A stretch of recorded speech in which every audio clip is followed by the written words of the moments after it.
תודה לך, תודה לך, תודה לך כלי הולך איתך ורק איתך לא יכול בלי תודה לך על חושך ויאללה אור הטוב תודה לך אתה תמיד קרוב תודה לך על שמש בשמיים בכל יום על אהבה המלווה לכל מקום תודה לך על הניסים ויאללה טבע גם מודה אני מלך חי וקיים תודה תודה לך השם הלב דורש ומבקש על מה שיש לומר Hello everybody, welcome, welcome, welcome. My name is Rabbi Shlomo Nachman and I'm glad that you're here. I apologize. Huh? I apologize for that. No. I'm trying to get one of my dogs to stop biting my other dog's collar. And she grabbed his collar at a bad time when I was yelling no at her. I apologize. Anyway, welcome everybody. I am glad that you're all here with us today for the Sunday broadcast where Ahuva and I are sharing stories from Sholom Aleichem. Today we're going to go back to our foundational book for this study, which is the Best of Sholom Aleichem, for a couple of more stories. An important program announcement, I suppose you would say. We are going to go ahead and conclude these stories in 2 weeks. Next week, we're going to spend one more day reading various writings by Sholom Aleichem, and then we're going to go ahead and go on to our next book. So I wanted to give you a heads up so those of you who are interested in purchasing the book can do so. Not next week, but the next week, we're going to begin reading the book Halakhic Man by Rabbi Joseph Soloveitchik. This book is a sweeping defense of the validity and excitement of pursuing a religiously observant life in the modern world, according to Time magazine. This book is very, very good. There is a companion book, which is not on my desk, where I would show you a picture of it. Hoover's going to grab it real quick. And this book is Understanding Halakhic Man. Understanding Halakhic Man is written by Rabbi Richard Bora, a commentary and guide to the essay. My intention is that first we're going to read Halakhic Man without commentary from the other book. Just read this book and discuss it. When we finish this, and it shouldn't take that long, it's not that big of a book, we will then turn to Understanding Halakhic Man. So we're going to be focusing on these two books, actually this one book with the aid of the second book, for the foreseeable future. So again, next Sunday, we'll be reading more of Sholom Aleichem. Then, 2 Sundays from now, which, if I look at my handy-dandy calendar, would be February the 24th, we will, Bezrat Hashem, begin reading the book Halakhic Man by Rabbi Joseph Soloveitchik. It is a really, really good book. It's also the National Jewish Book Award winner, according to the Jewish Book Council. Most of you probably have heard of Halakhic Man. It is an incredible, incredible book. We were debating it might be a bit deep for what we like to do on Sundays, but I don't think so. I think that you'll enjoy this book. I think it'll be really, really good. So Bezrat Hashem, we're going to start that in 2 weeks. Sholom Aleichem, as I mentioned before, we got a whole big stack of Sholom Aleichem books, and we discovered something rather interesting. This is Sholom Aleichem Old Country Tales. This is Sholom Aleichem The Old Country. And this is Sholom Aleichem Old Country Tales. Many of the ones that we got are actually different translations of the same stories. We thought we were had this total treasure house full of unique and different stories. They're there too, but most of them are collections of short stories, and many of the authors favored the same stories. And we noticed that as we read them, Of course, Sholom Aleichem is focusing on Tevye and his family that we have in Anatevka with Fiddler on the Roof. And so that was a very dark period in our history with the pogroms and all these things going around. So a lot of the books are sort of negative when you really stop to think about it, but I guess they would be. And some of them are really long, but they're not really long enough to do a series on. So we think we gave a really good taste of this incredible author, and we encourage each one of you to go out and pick up whatever books on Sholom Aleichem strikes your fancy. The best of Sholom Aleichem, I think, is a really good place to start, the one that was our centerpiece for this broadcast. So, having said that, in the chat screen, I'd like to welcome our friend Jamie Lee, as well as Shoshi Randalls. And Guy Bertosky is here, and as is Stephen Ewing, and no doubt several other people that have either not said something yet or are watching us on TV when I don't get any kind of notification that you're here. Whoever you are, however you got here, welcome. We're glad that you're here today. Ahuva, thank you for going through these series with us. It's been awesome. You are an incredible reader, and we truly are grateful. You really made a lot of these stories come to life. As a few people have actually commented, you're just really good at bringing out the emotion and the feeling of his works. So we appreciate it. I have to tell you, it helps when you had a mother who read Winnie the Pooh with voices. And when you got to read to our son stories growing up as well, because our kids would just sit in rapt attention as she read to them. So it's been quite wonderful. We're going to go ahead and get started now with the book. Ahuva will be getting us started from, which one is that? I'm not sure. From one of these old country books. Here we go. Okay, this is a story called Ritual Fringes, or Tzitzit. These are all translated from the Yiddish, and various translators put pretty much everything into English, even those things that most people would understand. So, speaking of catastrophes and the recent rash of fires, would you like to hear how we got 100 rubles for the fire victims out of a rich miser, a stingy swine who never ever opened his purse for charity? You would. Well, then, let's have a smoke. Here, take one of mine.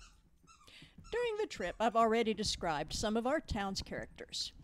Well, now, I've got a new one for you. A chap called Yoel Tashker. There was a Jew you wouldn't give a wooden kopeck for. He was a small, thin, and dried-out man. His beard was wispy. When he walked, he ran. And his clothing, you'd wish it on your worst enemy. Yet he was well-to-do. What am I saying well-to-do? He was wealthy. He was loaded. He was a millionaire. Of course, I haven't counted his millions. Maybe he had 1 million. Maybe he was far short of 500,000. But no matter what he had, he didn't deserve it because he was a swine. Wrenching a donation out of him was like splitting the Red Sea. Try to find the beggar who remembers Yoel Tashker giving so much as a dry crust to a poor man. Yoel Tashker's reputation in town was such that when a poor man complained about a handout, he was told, "All right, now go to Yoel Tashker and see how much more you'll get." That's the sort of rich man Tashker was.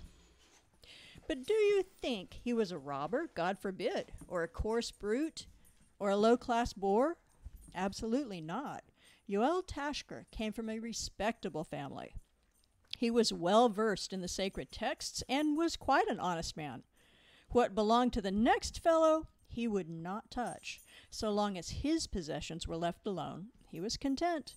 What's mine is mine, what's yours is yours. Get the picture? What did he do for a living? He was a moneylender. He owned houses and did business with landed nobility. He was in a tumult day and night. He traveled and ran about constantly, neither eating or sleeping, begrudged himself assistance, and did everything single-handedly, had neither kith nor kin. Actually, he did have some children, but blast it, he kicked them out of his house. Rumor has it they're in America after his wife's death. People are saying Tashker starved her to death, but that's probably a lie. On the other hand, maybe it's true, for his second wife divorced him 2 weeks after their wedding. Guess why? Over a glass of milk. That's God's honest truth. He once caught her drinking a glass of milk. Either way, it's bad, he told her. If you're drinking milk because you've got consumption, I don't need you. And if you're guzzling milk just for no good reason, higgledy-piggledy, why then you're a self-indulgent waster. But yet, Yoel Tashker had one redeeming virtue. After all, nobody's all bad. He was pious, a fanatic. Look, if you want to be pious, go right ahead, who cares? But no, not him. He insisted the whole world match his piety. The Lord's advocate. He couldn't stand seeing a Jew bareheaded. Young married women who did not exchange their own hair for marriage wigs made his blood boil. He wrangled with parents for sending their children to secular high schools, and so on.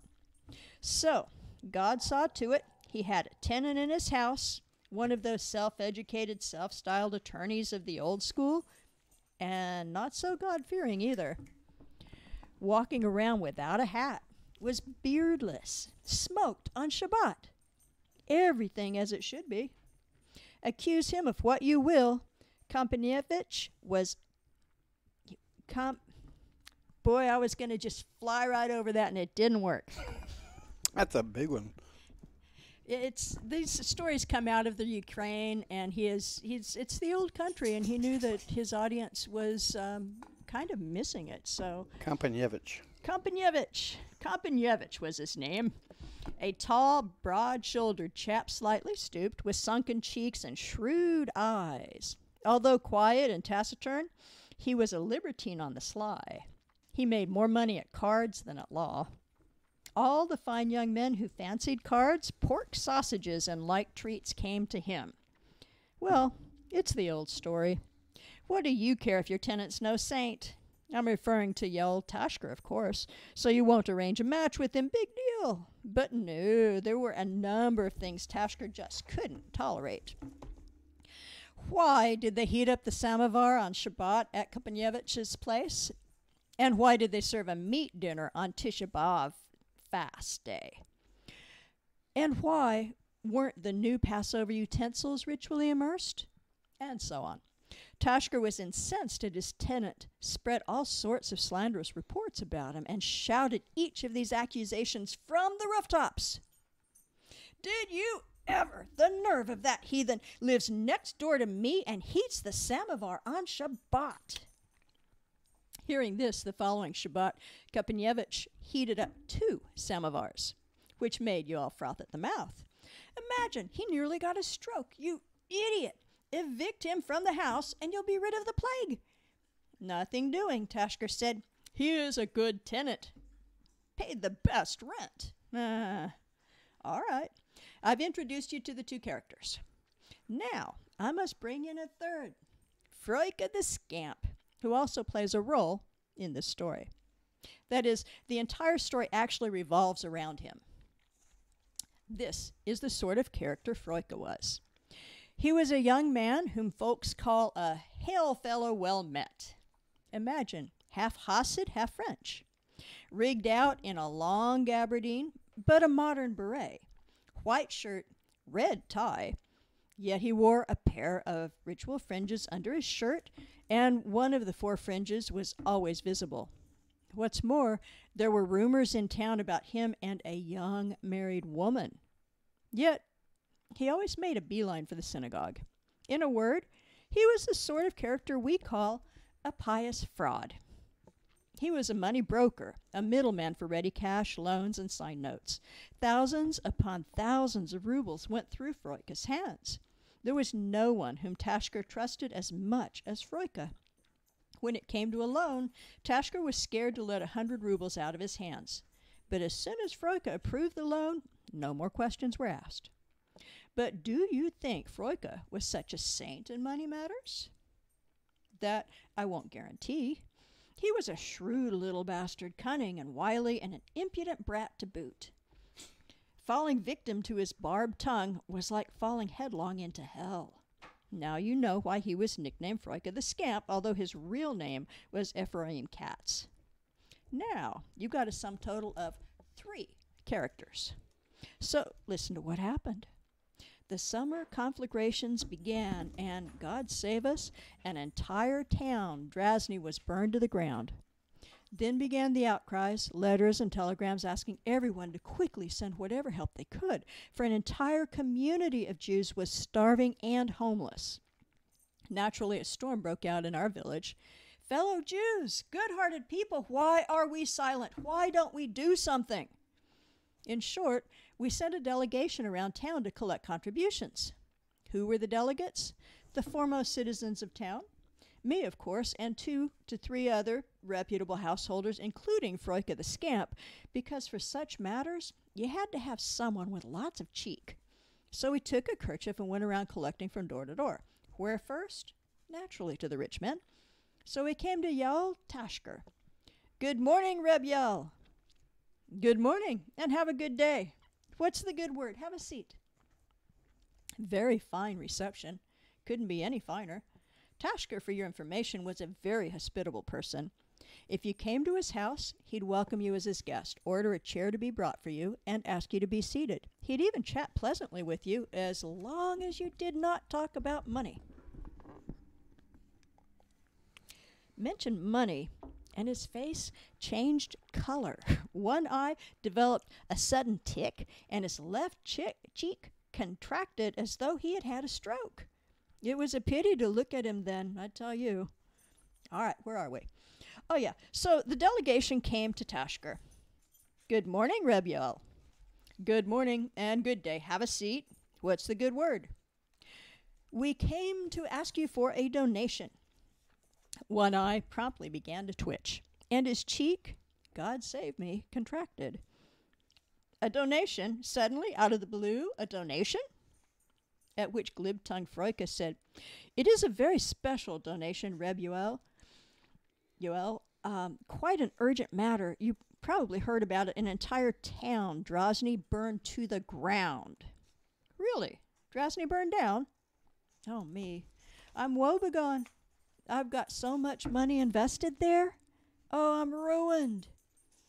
So Froike told him none of his mortgages were involved. The fire affected only the poor people. But go talk when the next fellow refused to listen. He wrung his hands and ran around the house like a madman, screaming, I'm ruined, impoverished, don't even talk to me now. You've taken a sword and chopped my head off. I won't survive this. We sat a while and then stood up to leave, and we bade Reb Yael goodbye, kissed the mezuzah, and moved on. A moment later, Froike shouted to us, Listen here. If I didn't wheedle 100 rubles out of that son of a gun for Drazny fire victims, my name isn't Ephraim Katz. What are you talking about, Froike? Are you crazy? What do you care? If I tell you I'll get the money, you can depend on it, for my name is Ephraim Katz. Now, listen to what happened next. A few days later, Reb Yael Tashker took the train to the Tolchin Fair. Riding with him was his tenant, Kompanyevich, as well as other Jews from Tolchin and Uman. The car was packed, and as usual, everyone was talking and jabbering all at once. Reb Yael Tashker sat by himself in a corner studying, as was his wont, a sacred text called the Law of Yisrael. After all, he had nothing in common with all these other Jews, especially with that libertine Kompanyevich, whose shaven face he could not stand. However, as though on spite, Kompanyevich sat himself down smack opposite Yael Tashker, and God Almighty, how do I get rid of this heretic, thought Yael. If I transfer to a second-class compartment, I'll be throwing money out the window. If I remain here, I'll have to suffer his shaven chin and devilishly shrewd eyes. But to make a long story short, God performed a miracle, and at the very first station, Yael met a friend, none other than Froike the Scamp. Seeing Froike, our man Tashker got a fresh leaf on life. New spirit came into him. At least now there would be someone to talk to.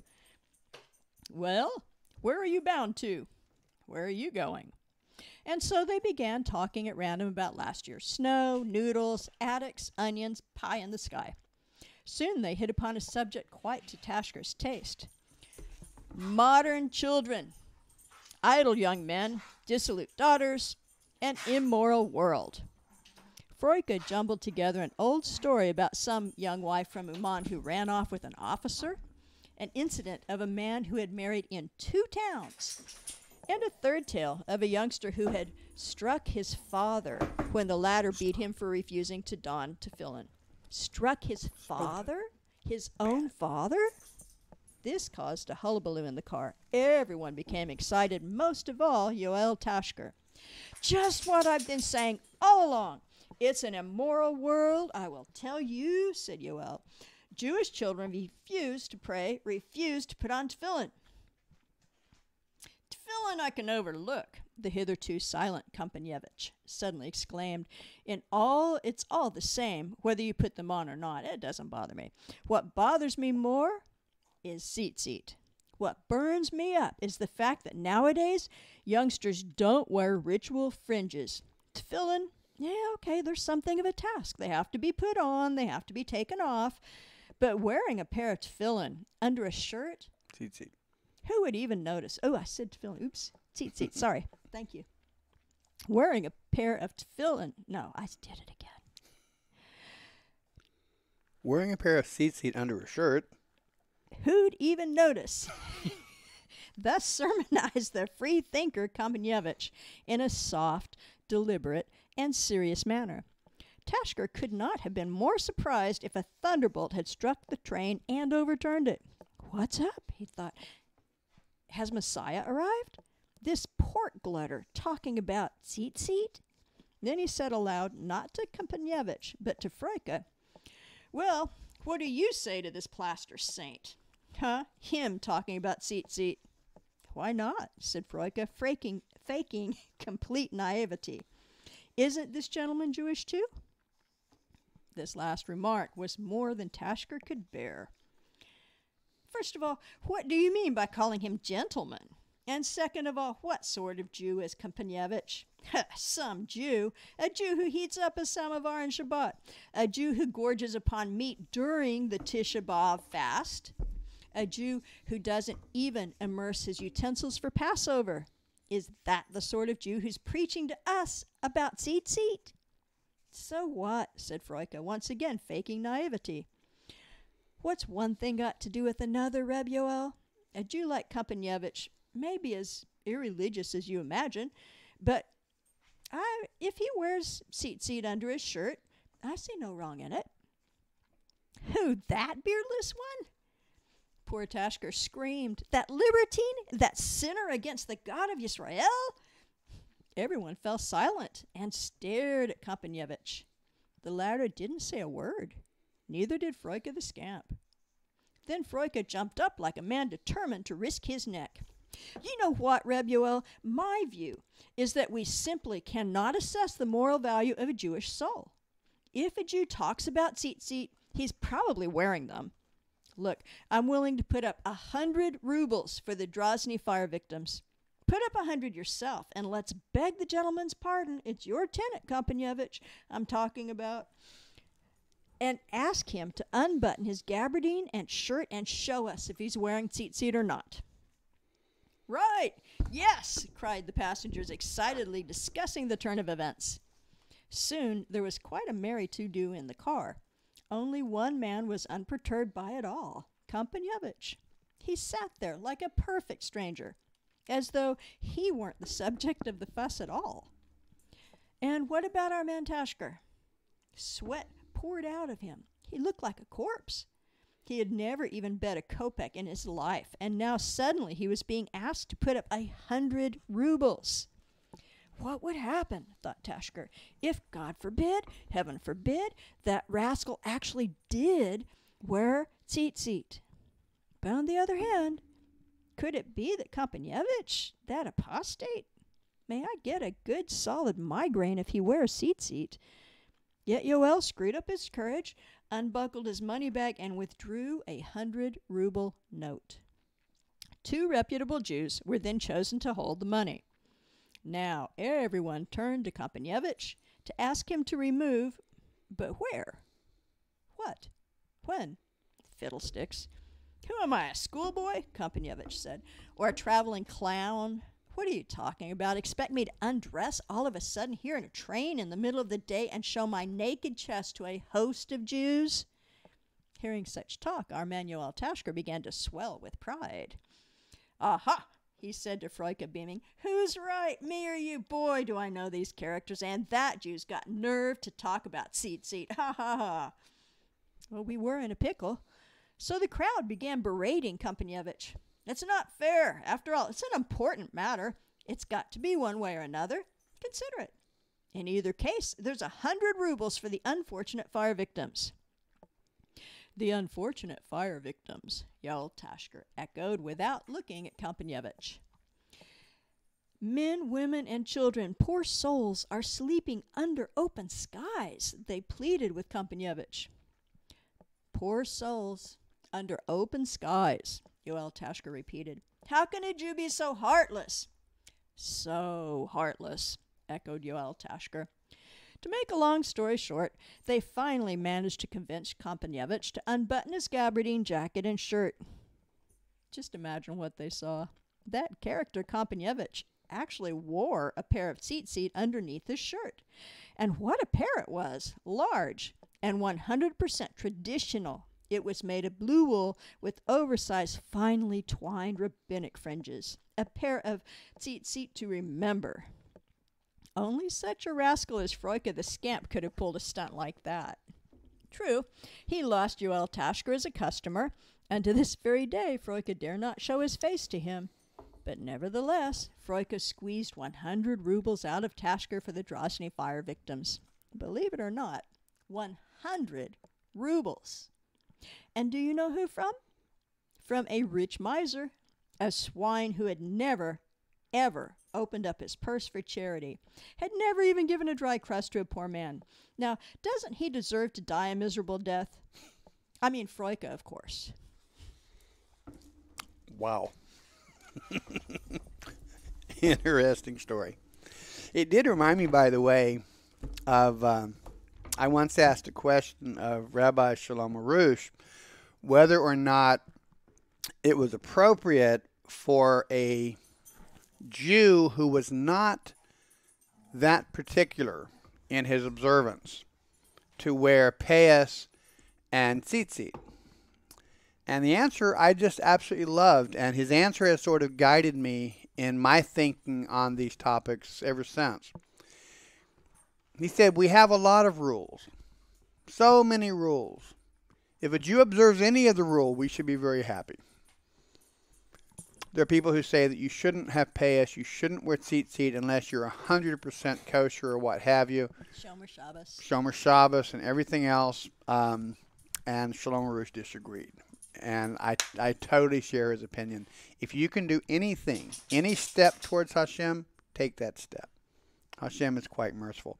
And if you wear tzitzit, it sort of keeps you feeling obligated to be a little bit better than maybe you would ordinarily be when you're out in public, because God forbid somebody should see you do something and then you're going to think, oh, yeah, I should have done that.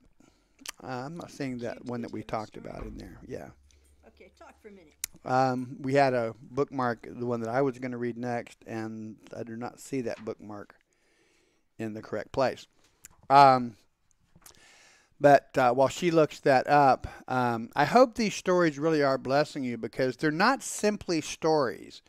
They're glimpses at life in Judaism as it really is. Admittedly, it's dated back to the late 1800s, early 1900s, kind of a period. But there's certain truths there.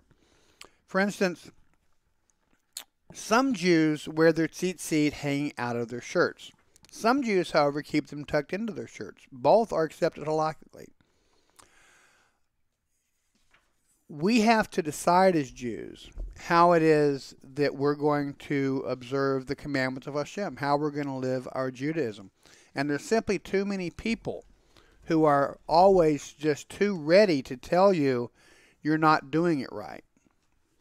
Well, to such people, I give a rather pious sounding, who cares what they think?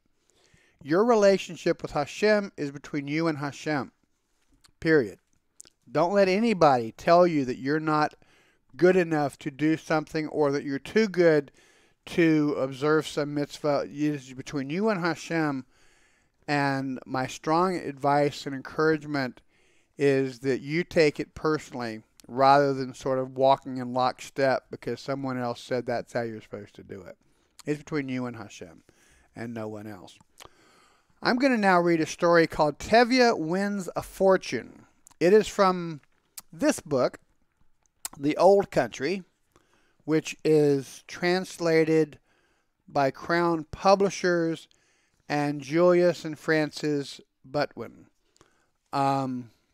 So if you have this particular volume, which I rather doubt, if you do, you probably don't have it like at hand.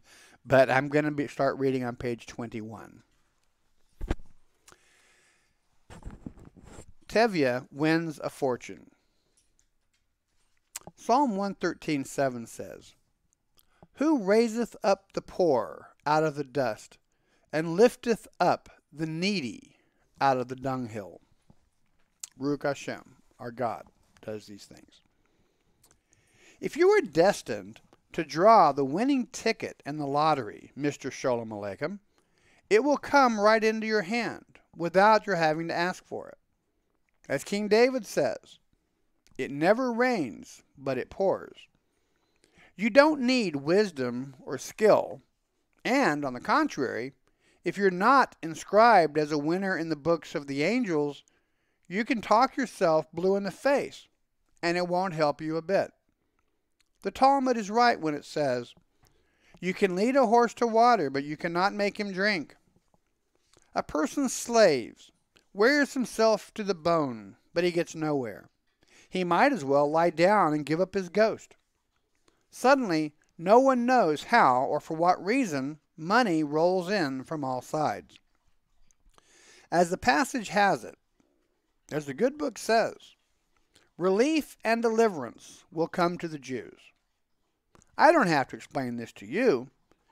It should be clear to both of us that so long as a Jew can still draw his breath and still feel the blood beating in his veins, he must never lose hope. I have seen it with my own experience in the way that the Lord has dealt with me in providing me with my present livelihood. For how else should it happen that I would be selling cheese and butter all of a sudden? In my wildest dreams, I never saw myself as a dairyman. Take my word for it. This story is worth the hearing. I'll sit here for a little while with you near me on the grass. Let the horse do a little bit of nibbling meanwhile. After all, even a horse is one of God's living creatures. Well, it was late spring. By the way, in case it's not clear, I'm pretty sure here we're talking about Tevye is one. Yeah, Tevye is one telling the story. Remember, Tevye is the dairyman in the famous production Fiddler on the Roof. Those stories are based on these stories of Sholom Aleichem. Well, it was in the late spring, around Shavuot time. But I don't want to mislead you. It may have been a week or two before Shavuos. Or let's say maybe it was a couple of weeks after Shavuos. Don't forget, this didn't happen yesterday. Wait, to be exact, it was 9 or maybe 10 years ago to the day. Maybe a trifle more. In those days, I was not the man that I am today. That is, I was the same Tevye, and yet not exactly the same Tevye. The same old woman, as they say, but in a different house, different bonnet. How so? I was a poor man, as poor as a man could be, completely penniless. If you want to know the truth about it, I'm not so rich now either. But compared with what I was then, I can really now call myself a man of wealth. I have a horse and a wagon of my own. I have a couple of cows that give milk, and a third that's about ready to calve. We can't complain. We have cheese and butter and fresh cream all the time. We make it ourselves, that is, our family does. We all work. No one is idle. My wife milks the cows. The children carry pitchers and pails and churn the butter. And I myself, as you can see, drive to the market every morning. Go to the Data in Boberich. visit with the people, see this one and see that one, all the important businessmen and Yahuputs who come there for the summer. Talking to them makes me feel that I'm somebody too. I amount to something in this world. And when Saturday comes, when Shabbos comes, then I really feel like a king. I look into the holy books. I read the weekly Torah portion, the Parsha of the Bible. I dip into the commentaries. I read the Psalms, Perek that is. That's something else. You'd be surprised, Mr. Sholom Aleichem. No doubt you're thinking to yourself, that Tevye, there's a man for you. But anyway, what did I start to tell you? Oh yeah, that's right. Those days, Tevye was a pauper back then. But with God's help, I didn't starve to death. I and my wife, we and our children, 3 times a day, not counting supper, I worked like a horse, pulling wagon loads of logs from the woods to the rail station for, I am ashamed to admit it, half a ruble a day. And that not every day either. And on such earnings, just tried to fill all those hungry mouths, not counting that boarder of mine, that poor horse, whom I can't put off with a quotation from the Talmud. So, what does the Lord do? Oh, he's great, all-powerful God. He manages his little world wisely and well. Yes, he does. Seeing how I was struggling for hard crusts of bread, he said to me, "Do you think, Tevye, that you have nothing more to live for? That this world has come to an end? If that's what you think, you're a big lummox. Soon you will see. I will do it. Your luck can change in one turn of the wheel, and what was dark as the grave can be full as with brightness. As we say on Yom Kippur, the Lord decides who will ride on horseback and who will crawl on foot. The main thing is hope. A Jew must always hope. He must never lose hope. And in the meantime, what if we waste away to a shadow? For that we are Jews, the chosen people, the envy and the admiration of all the world. Anyway, this is how it happened. As the Bible says, and there cometh a day. One evening in summertime, I was driving through the woods on my way home with an empty cart. My head was bent. My heart was heavy. The little horse, poor thing, was barely dragging its feet. I said to the horse, crawl along, schmozzle. If you are Tevye's horse, you too must know the pangs of hunger. All around us was silence. Every crack of the whip echoed into the woods. As the sun set, the shadows of the trees stretched out and lengthened, like our long Jewish exile. Darkness was creeping in, and sadness was filling my heart. Strange, faraway thoughts filled my mind, and before my eyes passed the images of people a long time dead. And in the midst of all of that, all that I thought of my home and of my family, all that I thought, woe unto us, the wretched, dark little hut that was my home, and the children, barefoot and in tatters, waiting for their father, the Shemiel, or the Shemazel rather. Maybe he would bring them a loaf of bread, or a few stale rolls. And my wife, grumbling as a wife will, said, children I had to bear for him, 7 of them. I might as well take them all out and throw them into the river. May God not punish me for those words. So you can imagine how I felt. We are only human. The stomach is empty, and words won't fill it. If you swallow a piece of herring, you want some tea? And for tea you need sugar. And sugar, I am told, is in the grocery store. Oh, my stomach, says my wife, can't get along without a piece of bread. But if I don't take a glass of tea in the morning, I am a dead woman. And all night long, the baby sucks me dry. But in spite of everything, we are still Jews. When evening comes, we have to say our prayers. You can imagine what our prayer sounded like if I tell you that just as I was about to begin, my horse suddenly broke away as if possessed by the devil, and he ran wildly on through the woods. Have you ever tried standing on one spot facing the east while your horse is pulling you wherever it wanted to go? I had no choice but to run after him, holding onto the reins and chanting, God of Abraham, God of Isaac, God of Jacob.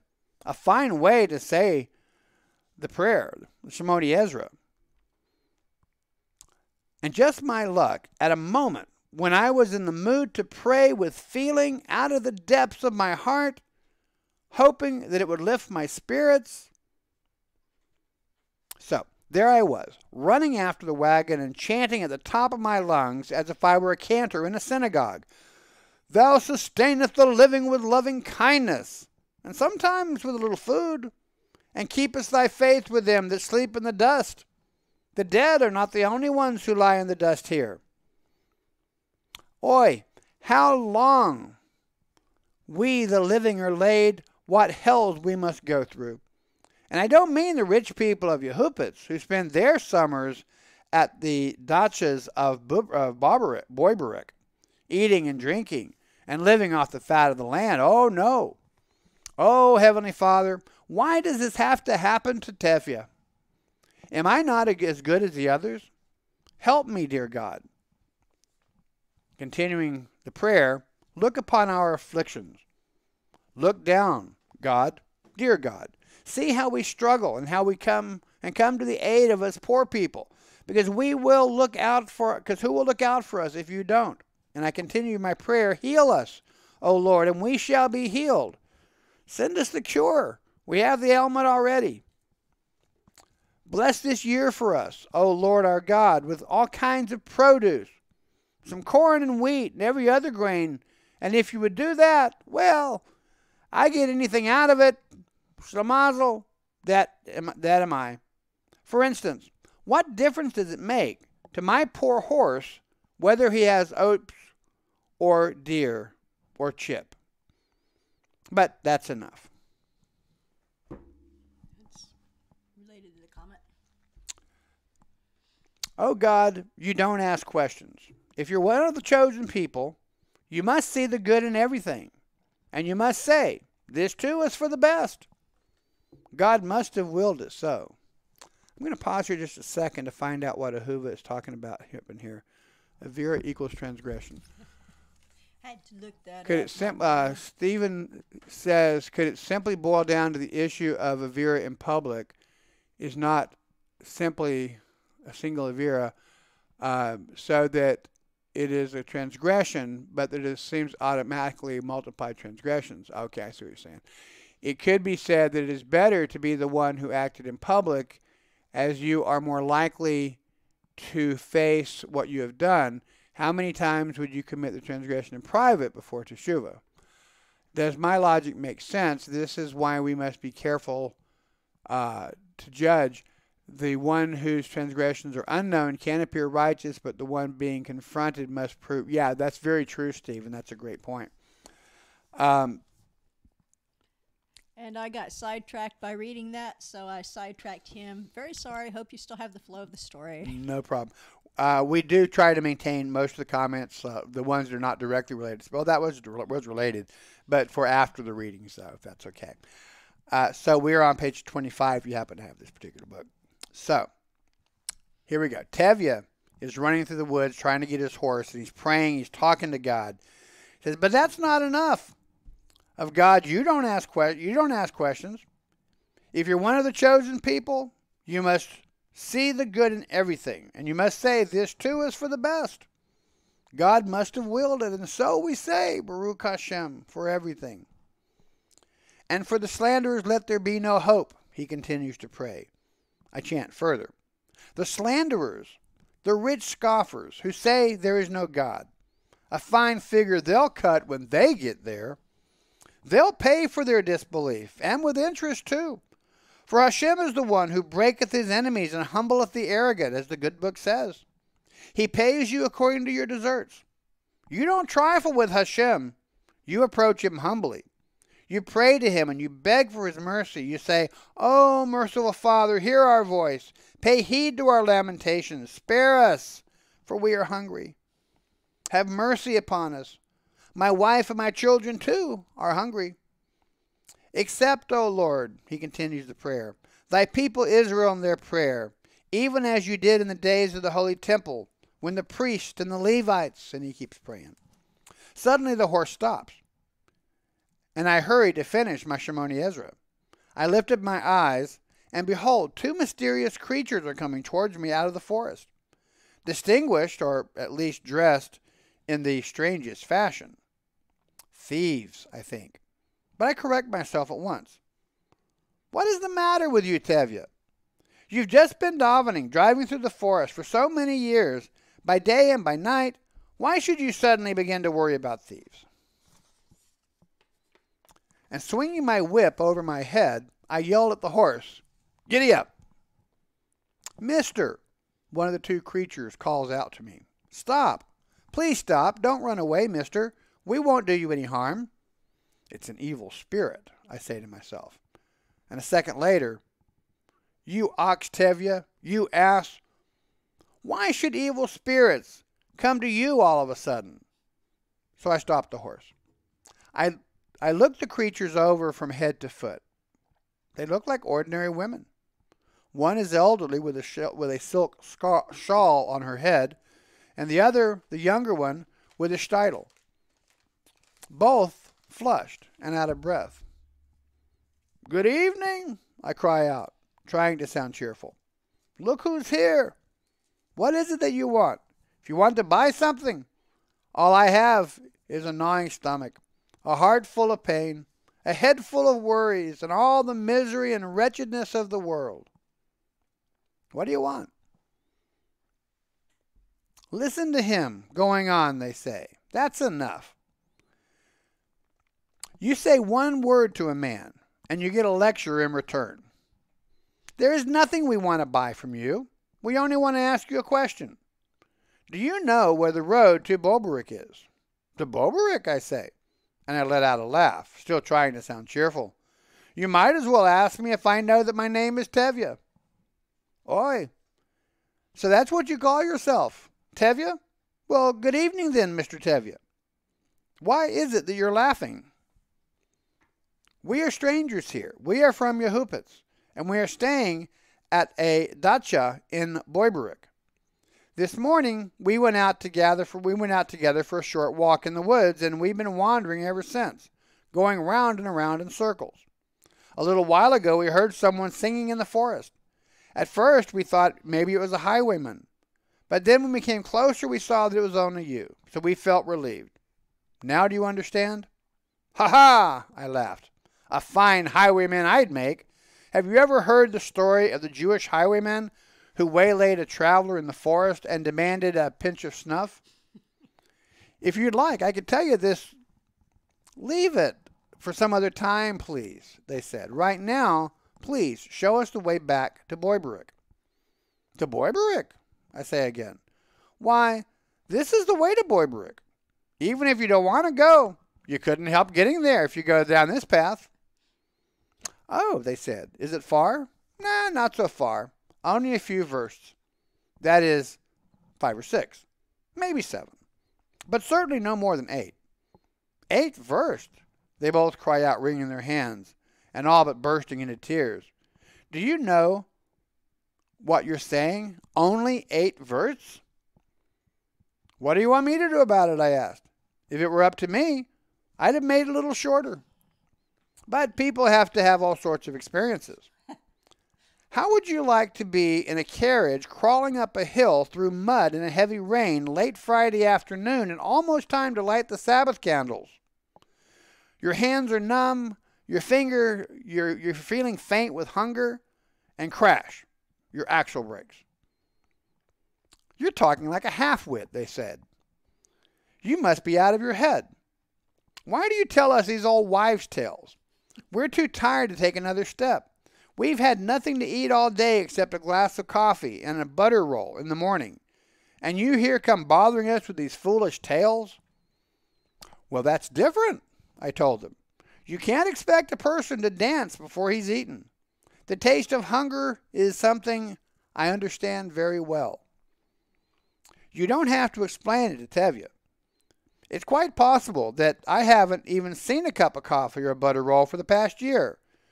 And as I utter these words, a glass of steaming coffee with milk appears before my eyes, with rich, fresh butter rolls and good things besides. Oi, I say to myself, is that what you've been raised on? Coffee and butter rolls? And a plain piece of bread with herring isn't good enough for you? But there, just to spite me, the image of hot coffee remained. Just to tempt the vision, the rolls hovered over my eyes. I smelled the odor of the coffee, and I savored the taste of those butter rolls on my tongue, fresh and rich and sweet. And do you know what, Reb Tev, the woman said to me? Since we're standing right here, maybe it would be a good idea if we jumped onto your wagon. Maybe you could take us home to Bobrick. What do you say? That's a fine idea, I say. Here am I, coming from Bobrick, and you're going to Bobrick. How can I go both ways at the same time? Well, they said, don't you know what you could do? A wise and learned man could figure that out for himself. He would just turn the wagon around and go back the way he came. That's all. Don't be afraid, Reb Tevye. You can be sure that when you get there, the Almighty will get you back here home again.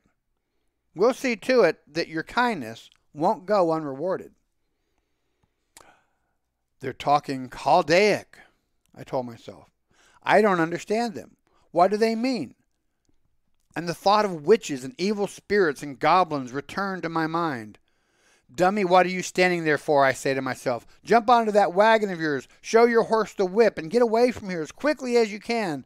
But again, if I were under a spell, then the words escaped me. Well, get in, I said. The women did not wait to be asked again, and into the wagon they climbed, with me after them. So I turned the wagon around, cracked the whip 1 or 2 or 3 times. Let's go. Who? What? When? The horse didn't know what I was talking about. He wouldn't move an inch. Aha, I think to myself. Now I can see what these women really are. That's all I had to do, stop in the middle of the woods to make a conversation with women. You get the picture. On all sides of the woods, silent melancholy, with night coming on. And here beside me are these 2 creatures in the guise of women. My imagination runs away with me. I recall a story about a teamster who once went riding through the woods by himself when he saw lying on the road a bag of oats. He jumped down, heaved the heavy bag of oats onto his back, and just managed to tip it into the wagon, and went on. He wrote a verse or two in the direction, looked around at the sack, but there was neither sack nor oats. In the wagon there was a goat with a beard. The teamster tried to touch it with his hand, but the goat stuck out his tongue, a yard long, and he let out a wild, piercing laugh, and he vanished into the air. Well, what's keeping you? Asked the women. What's keeping me? Can't you see what's keeping me? This horse doesn't want to play. He's just not in the mood. Well, you've got a whip, haven't you? Then use it. Thanks for the advice, I say. I'm glad that you reminded me of the whip. The only trouble is that my friend here is not afraid of the whip. He's used to the whip, as I'm used to poverty, I add, trying to be flippant, though all the time I am shaking as if with a fever. Well, what more can I tell you? I vented all of my wrath on the poor animal. I whipped him till, with God's help, the horse finally stirred from his place, and we went on our way through the woods. As we ride along, a new thought comes to plague my mind. Ah, Tevye, what a dumb ox you are. You have always been good for nothing, and you'll die a good for nothing. Think. Here something happens to you that won't happen again in 100 years. God himself must have arranged this, so that why didn't you make sure in advance how much it's going to be worth to you, how much you're going to get for it, for giving these women a ride? Even if you consider righteousness and virtue, decency and helpfulness, justice and equity, and I don't know what else, there's still no harm in earning a little profit for yourself along the way. Isn't that right? Why not lick a bone for once in your life, since you now have the chance? Stop your horse, you ox, and tell them what you want. Either you get so much for this trip, or you ask them to kindly jump off the wagon at once. But then, what good would that do? What if they promised you a whole world on a platter? You have to catch a bear before you can skin it. Why don't you drive a little faster, the woman suggested, prodding me from behind. What's your hurry, I say? Nothing good comes from rushing too much. And I look around at my passengers. I'll swear they look like women, just plain ordinary women, one with a silk shawl, the other with a sheitel. They're looking at each other now, and they're whispering. Then one of them asks, are we getting closer? Closer, yes, but not any closer than we really are. Pretty soon, we go uphill, and then downhill, and then up a hill, and then down a hill again. And then after we go up and down several steep hills, from then on, it's a straight ahead shot, right into Bobrick. Sounds like a schmozzle, says one to the other. A 7-year itch, the other answers. As if we didn't have enough troubles already, says the first. A little crazy, too, I'm afraid, answers the other. I must be crazy, I tell myself, if I let these people pull me around by the nose like this. And to them I say, where do you want to be dropped off, ladies? Dropped off? What do you mean, dropped off? What kind of language is that to use? Well, it's only an expression. You hear it among coarse and impolite drivers all the time, I tell them. Among genteel people, like us, it is said, where would you like to be transported to, dear ladies, when, with God's help and the blessings of Providence, we arrive at Bobrick? Excuse me if I sound inquisitive, but as the saying goes, it's better to ask twice than to go the wrong way. Oh, so that's what you mean, said the woman. Well, go straight ahead through the woods until you come to a green dacha by the river. Do you know where that is? How could I help but know, I said. I know Bobrick as well as I know my own home. I wish I had 1,000 rupees for every log I've ever carried there. Last summer, I brought a couple of loads of woods to the dacha that you mentioned. Somebody from Yehupitz was living there then. A rich man, a millionaire. He must have been worth at least 100,000 rubles. He still lives there, they tell me, looking at each other, whispering together and laughing. Well, in that case, if you have some connections with the man, maybe it'll be possible, if you wanted to, that is. If you could maybe say a word or two on my behalf. Maybe you could get some sort of job for me, some kind of work. I know a man, a young fellow called Yisrael, who lived not far from our village, a worthless good-for-nothing. Well, he went off to the city and no one knows what happened to him. And today, believe it or not, he is an important man somewhere. He makes at least 20 rubles a week, maybe even 40. Who knows for sure how much he makes now? Some people are lucky, like our Shochet's son-in-law. What would he ever have amounted to if he hadn't gone to Yehupitz? It is true. The first few years, he starved to death. But now, I wouldn't mind being in his boots. Regularly, he sends money home, and he would like to bring his wife and his children to Yehupitz to live with him there. But he can't do it, because by law, he isn't allowed to live there himself. Then how does he do it? Never mind that. He has trouble aplenty. Only if you live long enough. Oh, here we are at the river, and there is your green dacha. And I drive in smartly, right up to the porch. You should have seen the excitement when they saw us. Such cheering and such shouting. Grandmother, mother, auntie. They've come home again. Congratulations, mazel tov. They're home again. Where were you? We were going crazy all day long. Sent messengers out in all directions. We thought, who can tell? Maybe wolves, highwaymen, who knows? Tell us what happened. What happened? What should have happened? We got lost in the woods. Wandered far away until this man happened along. What kind of a man is he?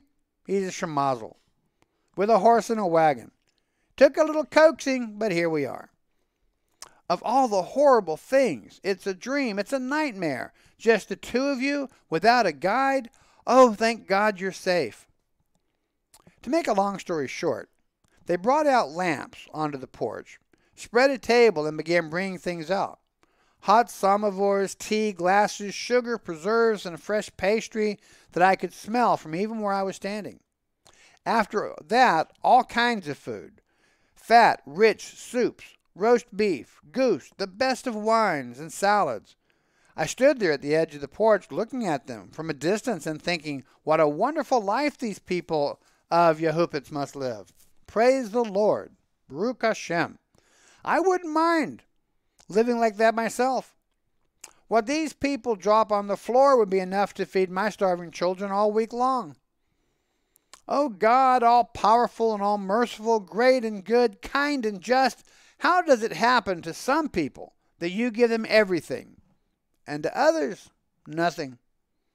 To some people, butter rolls, and to others, the plague. But then I tell myself, you big fool, Tevye, are you trying to tell Hashem how to rule his world? Apparently he wants it this way. That's the way it ought to be. Can't you see that?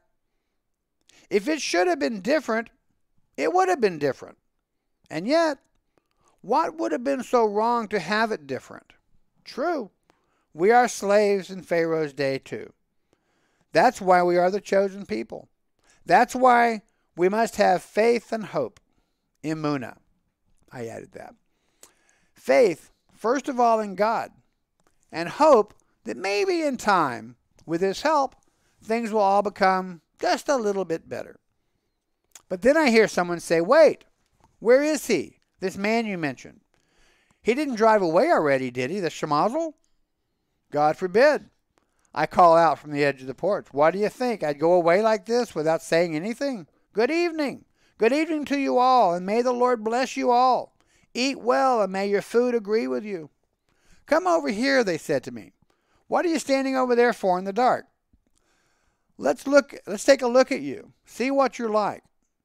Maybe you like a little whiskey. A little whiskey, said I. Who could ever refuse a drink of whiskey? How does it say in the Talmud? God is God, but whiskey, that's something you can drink. L'chaim, ladies and gentlemen. And I turn up the first glass. May God provide for you, I say. May he keep you rich and happy, Jews, I say. Must always be Jews. And may God give them the health and the strength to live all the troubles that they're born into. The Nugget himself, a fine-looking man with a skull cap, interrupts me. What's your name, he asked. Where do you come from? Where do you live now? What do you do for a living? Do you have any children? How many? Children, I say. Do I have children? Oi! If it is true that each child was really worth $1 million, as my Goldie insists, then I should be richer than the richest man in Yehupitz. The only thing wrong with this argument is that we still go to bed hungry. But what does the good book say? The world belongs to him who has money. It is the millionaires who have the money. All I have is daughters. And as my grandmother used to say, if you have enough girls, the whole world whirls. But I'm not complaining, mind you. God is our Father. He has his own ways. He sits up on high while we struggle here below. What do I struggle with? I haul logs, lumber. What else should I do? But you know, the Talmud is right. If you can't have chickens, herring will do. That's the whole problem. We still have to eat. And as my old grandmother, may she rest in peace, used to say, if we didn't have to eat, we'd all be rich. I realized that my tongue was going sideways. "Excuse me, please," I said. "Beware of the wisdom of a fool and the proverbs of a drunkard." At this, the no-good cries out, "Why doesn't someone bring him something to eat?"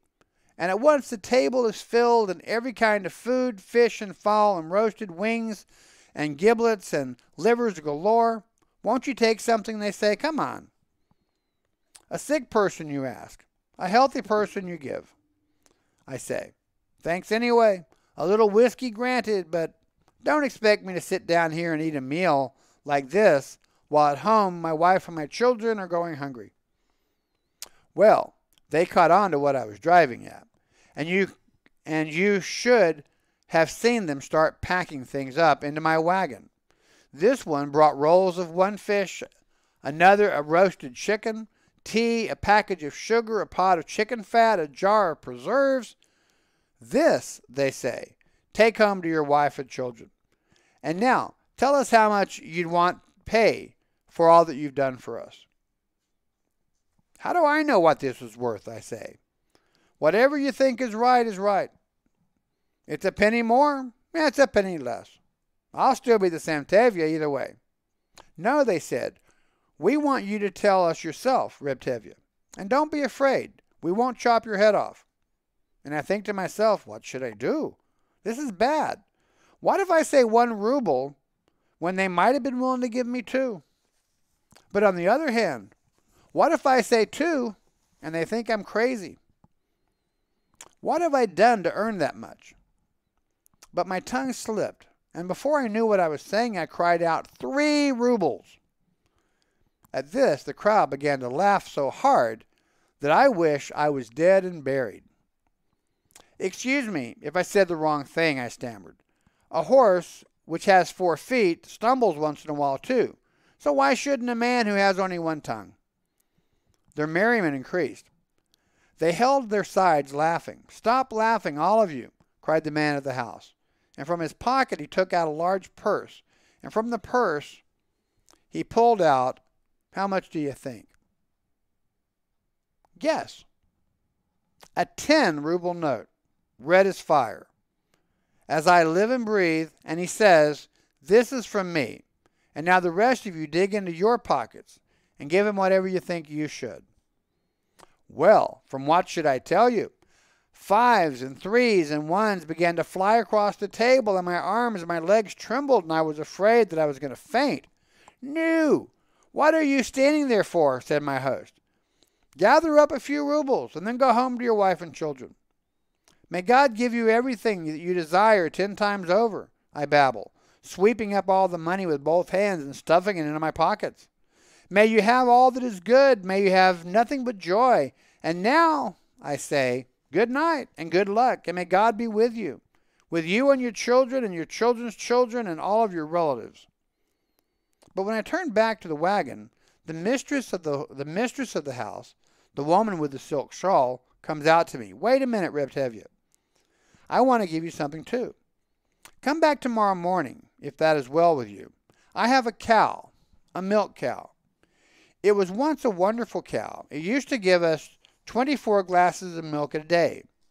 But now some jealous person must have cast an evil eye upon it because we can't milk it anymore. That is, you can milk it, all right, but nothing comes." "Long may you live," I answer her. "Don't worry. If you give me the cow, we'll not only milk it, we'll get milk too." My wife, Lord bless her, is so resourceful that she makes noodles out of almost nothing. She adds waters and we have noodle soup. Every week she performs a miracle. We have food for the Shabbat.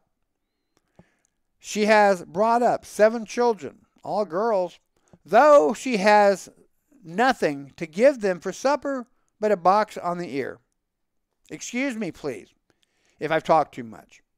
Good night and good luck, and God be with you, I say, and I turn around to leave. I come out into the yard, reach for my horse, and I stop dead. I look everywhere. Not a trace of the horse. Well, Tevye, I say to myself, this time's really got you. And I recall a story that I must have read somewhere about a gang of thieves that once kidnapped a pious and a holy man, lured him into a place behind the town, dined him and wined him, and then suddenly vanished, leaving him all alone with a beautiful woman. But while he looked, the woman changed into a tigress, and the tigress into a cat, and the cat into an adder. And watch out, Tevye, I say to myself, no telling what they're going to do next. What are you mumbling and grumbling about now, they asked. What am I grumbling about? Woe to me, I'm ruined, my poor little horse. Your horse, they tell me, is in the stable. And I come into the stable and look around, and as true as I'm alive, there's my bony little old nag right there in their aristocratic horse stable, deeply absorbed in feeding. My jaws work fervently, as if this is the last meal he'll ever have. Look here, my friend, I say to him. It's time we move along. It isn't wise to make a hog of yourself, you know. An extra mouthful, and you may be sorry. I finally persuade him. I coaxed him back into his harness, and in good spirits we leave for home, singing one hymn after another. As for the old horse, you would never have known him. I didn't even have to whip him. He raced ahead like the wind, and we came home late, but I woke up my wife Golda with a shout of joy. Good evening, said I. Congratulations, Mazel Tov, Golda. And a black and endless Mazel Tov to you, she answers me. What are you so happy about, my beloved breadwinner? Are you coming home from a wedding or a bris? A circumcision feast? My gold spinner? A wedding and a bris rolled into one, I say. Just wait, my wife, and you'll see the treasures that I brought for you. But first, wake up our children, and let them have a taste of the Ahupat's delicacies, too. Are you crazy? She asked. Are you insane? Are you out of your head? Are you just delirious? You sound unbalanced, violent. And she lets me have it. All the curses that she knows, as only a woman can. Once a wife, always a wife, I tell her. No wonder King Solomon said that among his 10,000 wives, there wasn't even one that amounted to anything. It's lucky that it isn't the custom to have a lot of wives anymore. Oi. And I went out to the wagon, and I brought back my arms full of all the goods, things that they had given me. And I put it all on the table. And when my crew saw the fresh white rolls and smelled the meat and the fish, they fell on it like hungry wolves. You should have seen them grab for things and stuff and chew like they were children of Israel in the desert. As the good book says, and they shall eat. And boy, did they eat. Tears came to my eyes. Well, said my helpmate, tell me, who decided to feed the whole countryside? What makes you so gay? Who gave you these drinks? Wait, my love, I say to her, and I'll tell you everything.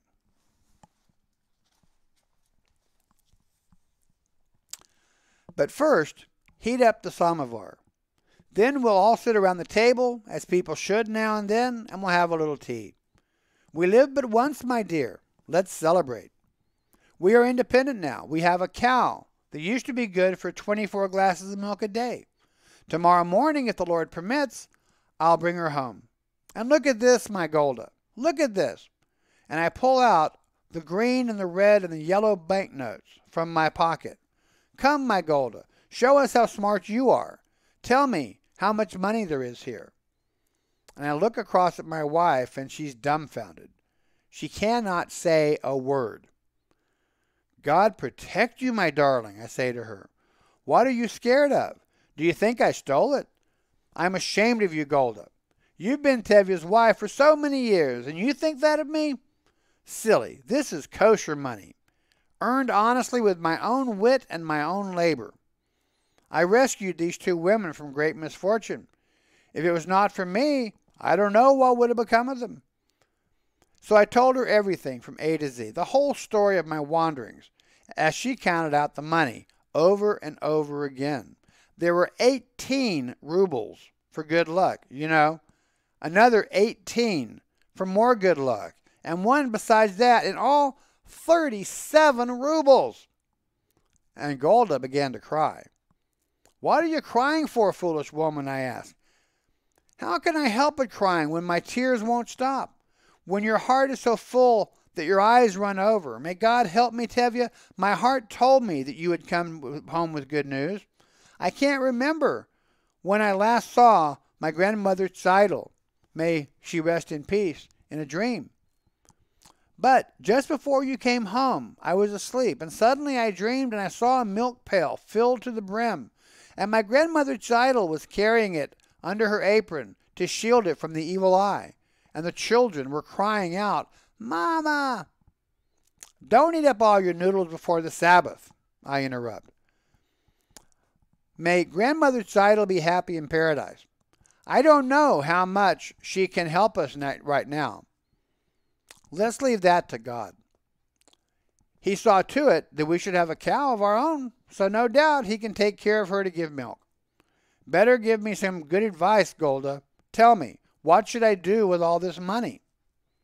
'That's right, Tevye,' she says. 'What do you plan to do with all that money?' 'Well, what do you think I'm going to do with it?' he said. 'Where should we invest it?' And we began to think on this and that, and one thing after another, and we racked our brains, thought of every kind of enterprise on the earth, and that night we were engaged in every type of business dealings that you can imagine. We bought us a pair of horses, and we sold them at a profit. We opened a grocery store in Boyberick, and we sold the stock, and then we went into dry good business.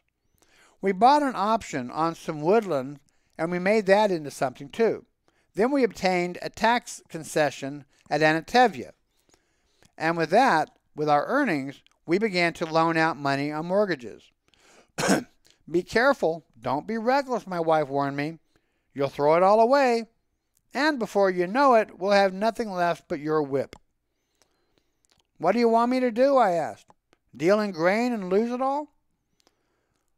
'Look, what's happening right now in the wheat field, in the wheat market. Go, see what's going on over in Odessa.' 'What do I care about Odessa?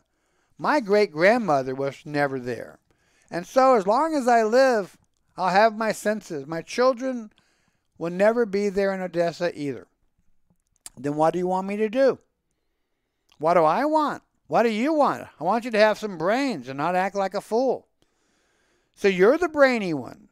You get a few rubles in your hand and suddenly you're wise?' 'That's what always happens.' Well, we disagreed on a few times and we fell out with some arguments. But in the end, this is what we decided: to buy another cow, in addition to the one that we were getting for nothing. And the cow would give really good milk. Maybe you could say, why a cow? Well, I'll answer you. Why not a cow? Here we are, so close to Boyberick, where all the rich people of Yehupitz come to spend the summers at their dachas. They're so refined that they expect everything to be brought to them on a silver platter. Meat and eggs, chicken, onions, peppers, parsnips, everything. Why shouldn't there be someone who'd be willing to come right into their kitchen door every morning with cheese and butter and cream? Especially since the Yehuppers believe in eating so well and are ready to pay. The main thing is, what you bring must be good. The cream must be thick and butter golden. And where will you find cream and butter that's any better than mine? So we make a living.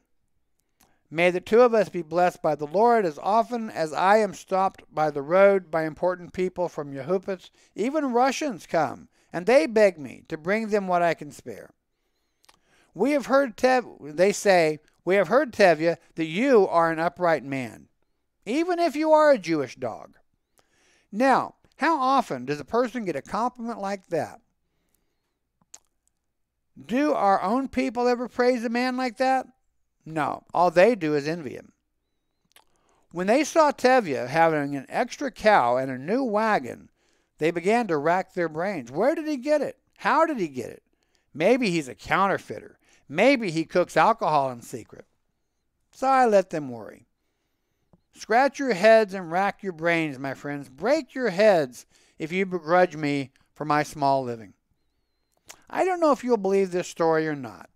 You're almost the first person I've ever told it to. But I'm afraid I've said too much already. If so, please forgive me. I forgot that we all have work to do. As the good book says, let the shoemaker stick to his list. You to your books, Mr. Sholom Aleichem, and I to my pots and jugs. But one thing I beg of you, do not put me into one of your books. And if you do put me into one of your books, at least don't tell them my real name. Be well and be happy always. This ends Tevye Wins a Fortune. Yay, Tevye. I love these stories. I heard they were going to make a series of movies on the books, but they never have to my knowledge. So it's now 1:20, so we've gone a little bit over our normal hour with these readings, but I think they were good, and I hope that you all enjoyed them. We now have some time for some friendly chit-chat, banter, questions, that sort of thing, if any of you are interested. I had an interesting comment. I agree. Yeah, I was just fixing to read Guy's interesting comment. Howe says Guy has an interesting comment. He's got a point. Wet my whisker with a little bit of this berry tea. Guy says, my grandpappy always told us never to listen to those who are satisfied, nor to those who are unsatisfied. Most reasoning comes from those with an unmade mind, with an unmade up mind. That is an excellent point, Guy. Absolutely. Your grandfather perhaps knew Mr. Sholom Aleichem, or maybe even Tevye. This is very good point. So with this, we're going to end today's reading portion of the broadcast. Again, our plan is that next week, Ahuva and I will bring you some more stories of Sholom Aleichem. That will be on February the 17th. And then on February the 24th, Bezrat Hashem, we will begin the book Halakhic Man, as I mentioned at the outset. Halakhic Man by the great Rabbi Yosef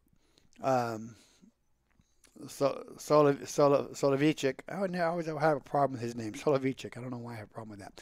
We're going to read this book, Halakhic Man, and then after that we're going to read Understanding Halakhic Man by Rabbi Richard Borah. I think that these two books will be quite the blessing for everybody. They will take us to an understanding of what it really honestly means to live a life of Halakha. It does not mean being a slave to rules. It means being a person with insight and wisdom to learn from the rules, to apply the rules in a meaningful ways to your life that lead you to joy and happiness. So I'm really looking forward to reading Halakhic Man, and I would like to give a special thanks to my friend Shlomoshin, or Shlomo Silverman, who recommended the book and then even sent me a copy of the two books a while back.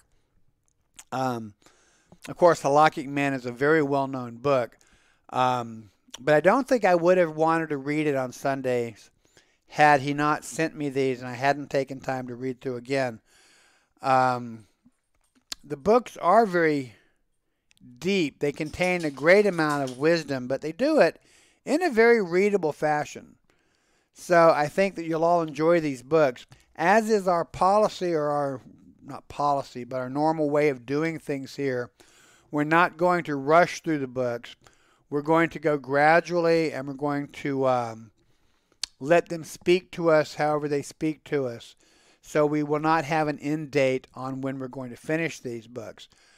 But I think that the Understanding Halakhic Man commentary will be really good for drawing out certain other points. So I do think that you'll all enjoy these. And again, I am grateful to Shlomoshin for sending us the two books that got us inspired to do these for our next readings. Shoshi says that Shlomo is in the city today, but he'll let him know. Great. Thank you, Shoshi. I appreciate that. We had considered doing these on our Thursday, doing these on our Thursday broadcast after we complete Derech Hashem, because in some ways it might have been more appropriate for the Thursday class, but I think that this really will fit with the general flow of our Sunday broadcast. So I hope that you'll all enjoy these. I know we will enjoy sharing them with you. So do we have any questions, thoughts, concerns, or comments?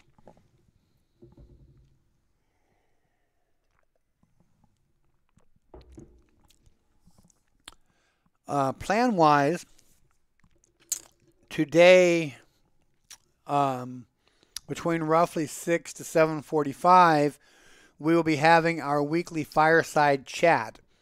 The fireside chat is a Google Hangout, not broadcasted, where members and friends of what we're doing get together as if around a campfire and just chat. It was inspired by our first annual, you'll notice I'm saying it was the annual because we're planning on doing it this year. We'll have the details as soon as we can. But our first annual get-together in real life in Flint, Michigan. We met at Wolverine Campground last year, this past year, when I received my SMICA, and we had wonderful conversations around the fireside, around the fire. And we all agreed that wouldn't it be nice if we had the opportunity to get together more often. Since we all live all over the world, we can't really physically make that happen all the time. But we decided that we could do it in a cyber sense. So that's what we do Sundays, beginning at 6, and then we sort of play it by ear. We have to end it by 8 in time for the next event on Hangout, which is All Heart Crafts, which is where members get together and they create things, beautiful things. They create paintings, they create crocheted items, they create hats, they create bracelets. They're painting rocks right now. Who's been in there painting a lot of little rocks? And then they distribute what they create to the poor and the needy in various situations, depending on what's appropriate for the particular product. On Sunday evenings from 8 to 10 p.m., they gather on Google Hangouts to do this. So our fireside chat always ends shortly before the All Heart Craft group begins. If you would like to join us for the fireside chat, send me a PM on my Facebook account. PM me, telling me that you would like to join us. All I need is your Google Hangout email address. I do not need your password. Do not send that to me. Somebody did that. I don't want it. All I need is your Google Hangout email address, the email address that you use on Google Hangouts, along with some kind of a brief statement saying that you'd like to join the fireside chat. I will then put you on the list, and you will be called approximately 5 minutes before 6 on Sunday evenings. You, of course, always have the option of not answering the call if you're busy or what have you. But I'll put you on the list, and you will receive the call. To answer the call, you need to have your Google Hangouts turned on prior to 5 till. So at least by quarter till, open your Google Hangouts. You will then see a button in the top, depending on if you're on a phone or a tablet or whatever. But you should see an app saying that I've invited you to the call. You don't call me. You simply click the answer button, and then you're in the larger group. We invite you to have a webcam and a microphone. You do not have to have a webcam. I believe you do have to have a microphone for Google Hangout to work, even though there's also a chat option on it, and I might be incorrect. But we'd like to at least be able to hear your voice. You're welcome to keep your camera off if you'd like during the broadcast. It does help save bandwidth anyway. What I like to see people do is have them turned on at the beginning of the broadcast so we all see each other, and then use your discretion about whether or not to leave them on. So do that to join the fireside chat. To join the All Heart Cocoon, All Heart Craft group, join our group, All Heart Craft. And Veronica, if you're here, if you would share the link, that'd be awesome. So you can join the group, and then once you join the group and are approved for the group, the Hangout, the Facebook group, you'll see an event that is controlled or taken care of by our admin, Veronica Port, and that will give you information how to contact Veronica for an invite to the group. So you're welcome to join us for that as well. That brings us to the beginning of a new week. On Monday evenings at 8 p.m., and by the way, I'm sort of killing time waiting for comments here. Mary DeHart, by the way, I said, thank you, Rabbi and Rebbitzin, so much for your wonderful reading. Who doesn't enjoy a good story and having it read to them? We're very blessed. I love these stories. I really do. They're awesome. Thank you for that, Mary. I appreciate it. On Mondays at 8 p.m.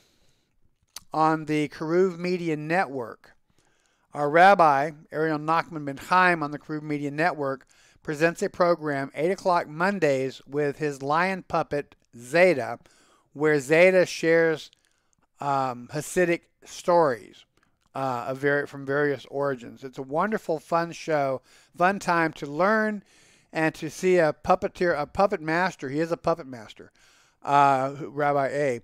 Zeta is the creation of his comic strip called Four Corners, for which he has twice been nominated for Pulitzer Prizes. So Rabbi A is a great man for many reasons. That's Mondays at 8 on the Keruv Media Network. Then on Wednesdays, join Donald Willinger and I for Now What?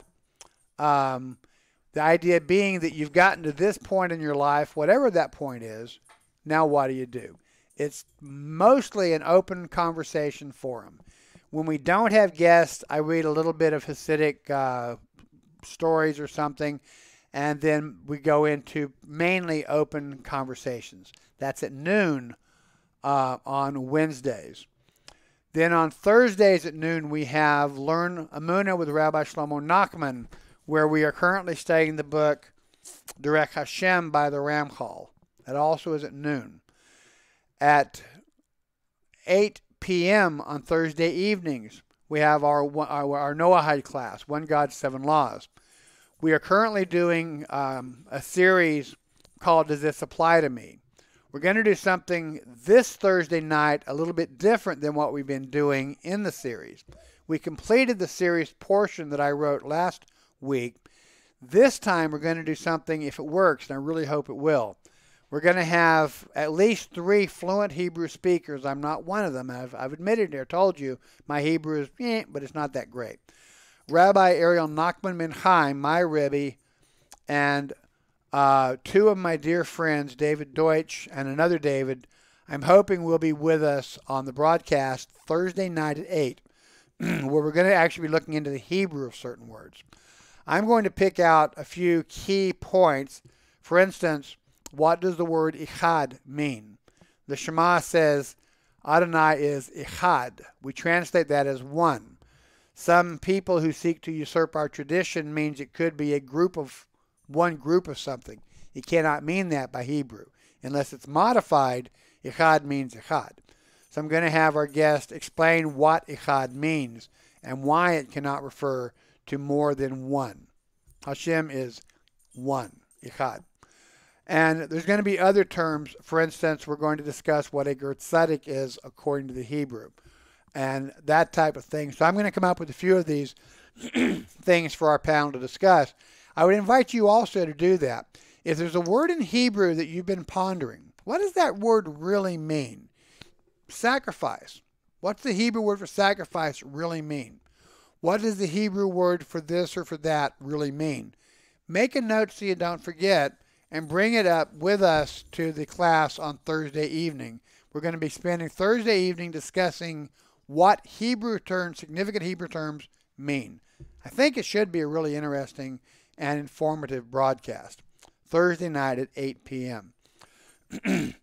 Then next Friday, be sure and join us at the House of Seven Beggars for our Shabbat service, where Rabbi Ariel Nachman ben Chaim will again be leading services at 8 p.m. Eastern and 10 a.m. on Sabbath morning on the Keruv Media Network.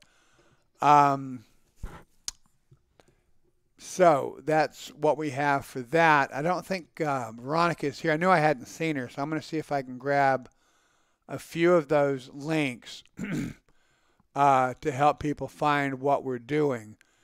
So Shoshi, if you would be so kind as to grab the Karuv Media Network link and post that for us, I would appreciate it. And I'm going to post get the All Heart Tikkun link and post that. This group is one that I really don't understand why, but it really hasn't grown since it was pretty well started. But it's a wonderful opportunity. You can view the beautiful things that they're making. If you would like to learn to crochet, they're happy to show you how to do these wonderful things, how to do woodworking, how to do beading, how to make necklaces and bracelets and all sorts of things. Not only is it a great thing to watch or to just look at the pages, by joining into the group, you have wonderful, friendly conversations, not religious, proclamations. It's just friendly conversation as you're learning skills. So it's a great thing. So thank you, Shoshi, for posting the Karuv Media Network. If you go to the Karuv Media Network, you can always find links to everything that we're doing there. I'm now going to post a link to my new Facebook group that will become the Learn Amuna Facebook group.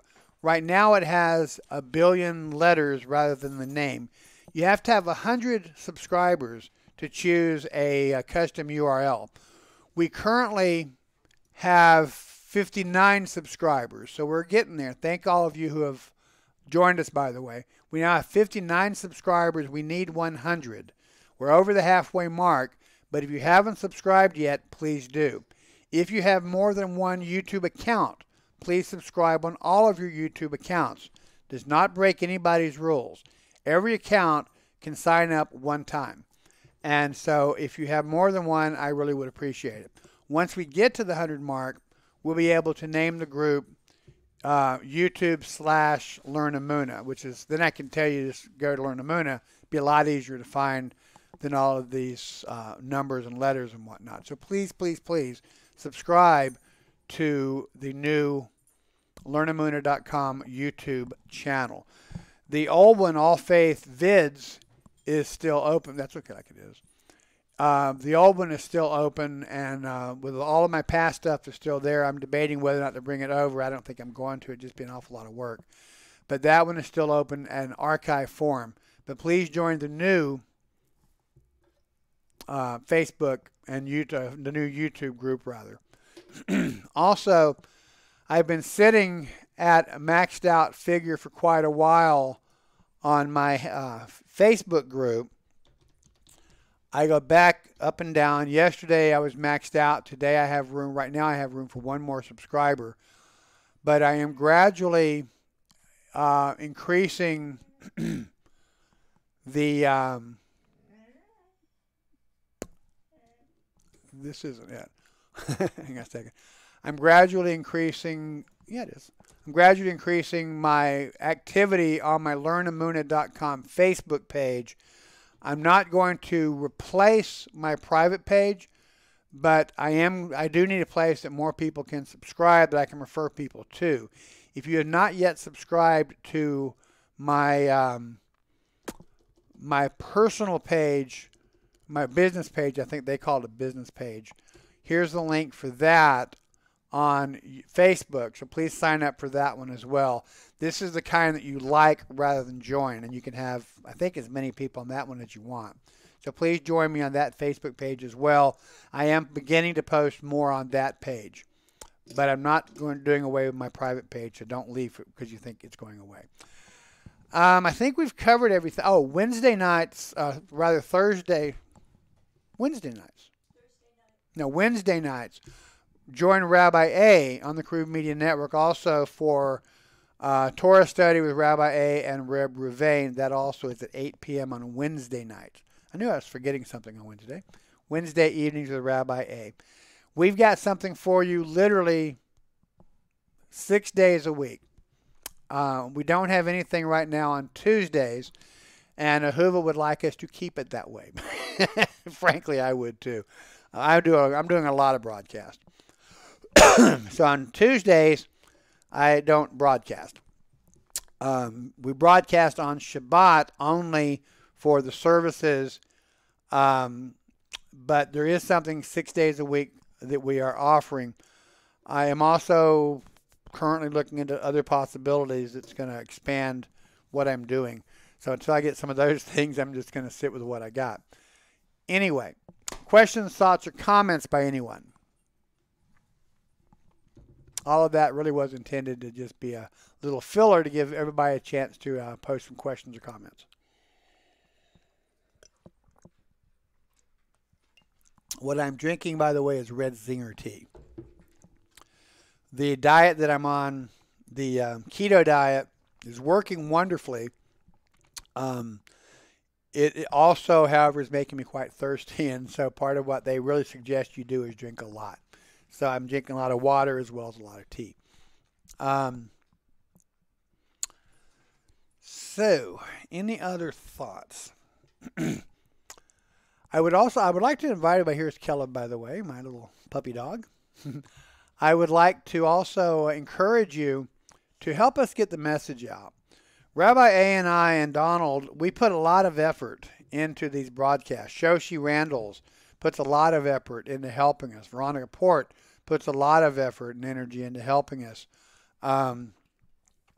We really appreciate everything that you guys do. We appreciate your donations at my PayPal account, and we also appreciate the encouragement that you give us and everything that you do.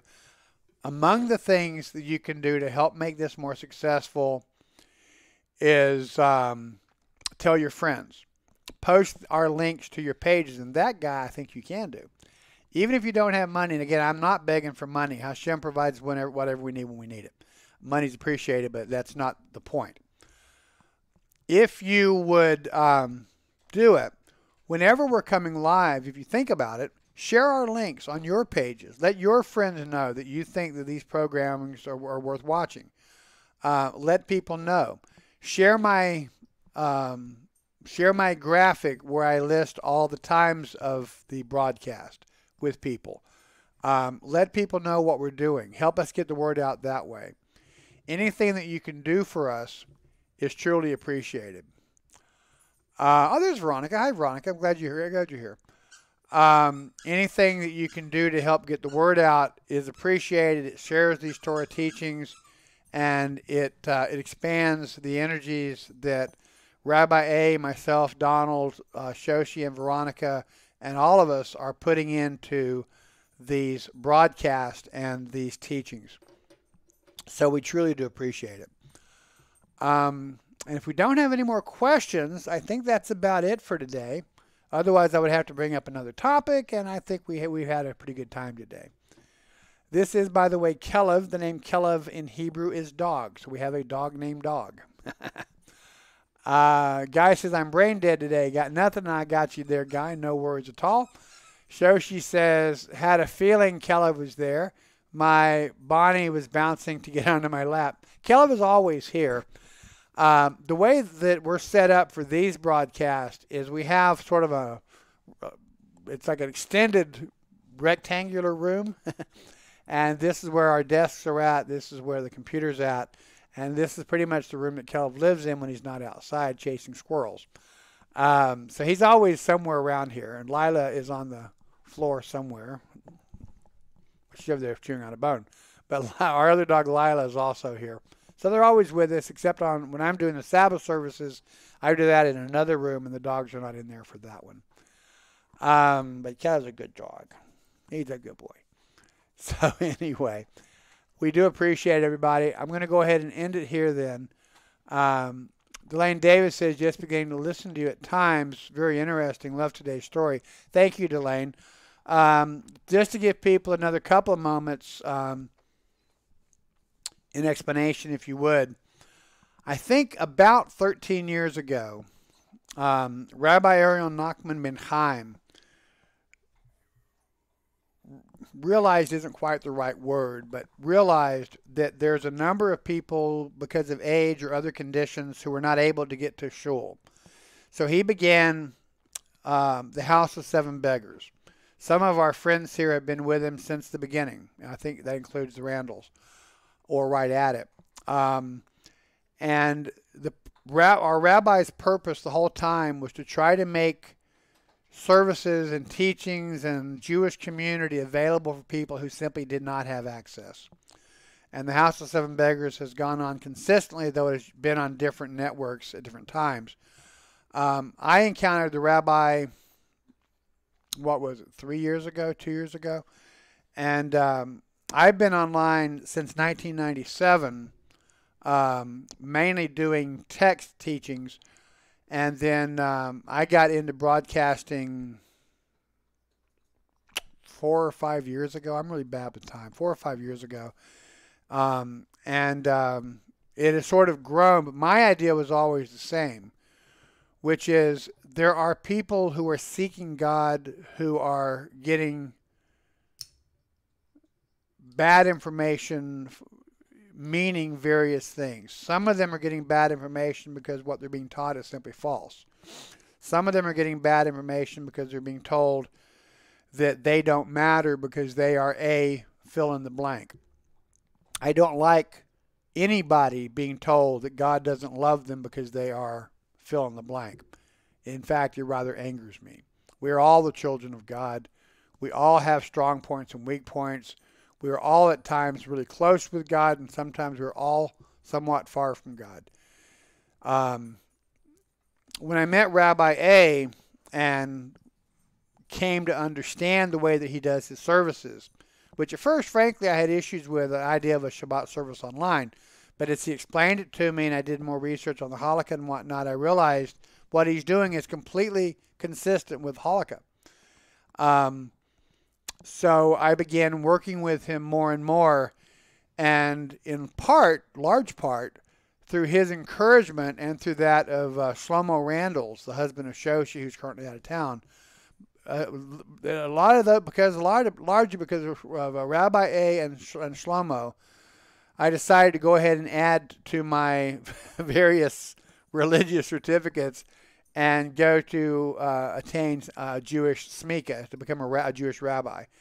And with Ahuva, my wife's support as well, of course. Frankly, I had not seriously intended to go this route. But I do, honestly, I thank Shlomo Silverman and Rabbi A together, both of them, for putting me on the path of joining the rabbinate. So things have just developed as Hashem has led me. But we are, as a community, the House of Seven Beggars community, we are here trying to help people. We're trying to reach out to good, sincere people who don't feel, in some cases, that they have anywhere else to go, or who are clearly being led in wrong directions at times. We are traditional Jews. As traditional Jews, we have sect affiliation, if you would. Rabbi and I and most of our members at the House of Seven Beggars are Sephardic Jews. There are Sephardic Jews and Ashkenazi Jews. There's only one Judaism. A Jew is a Jew regardless.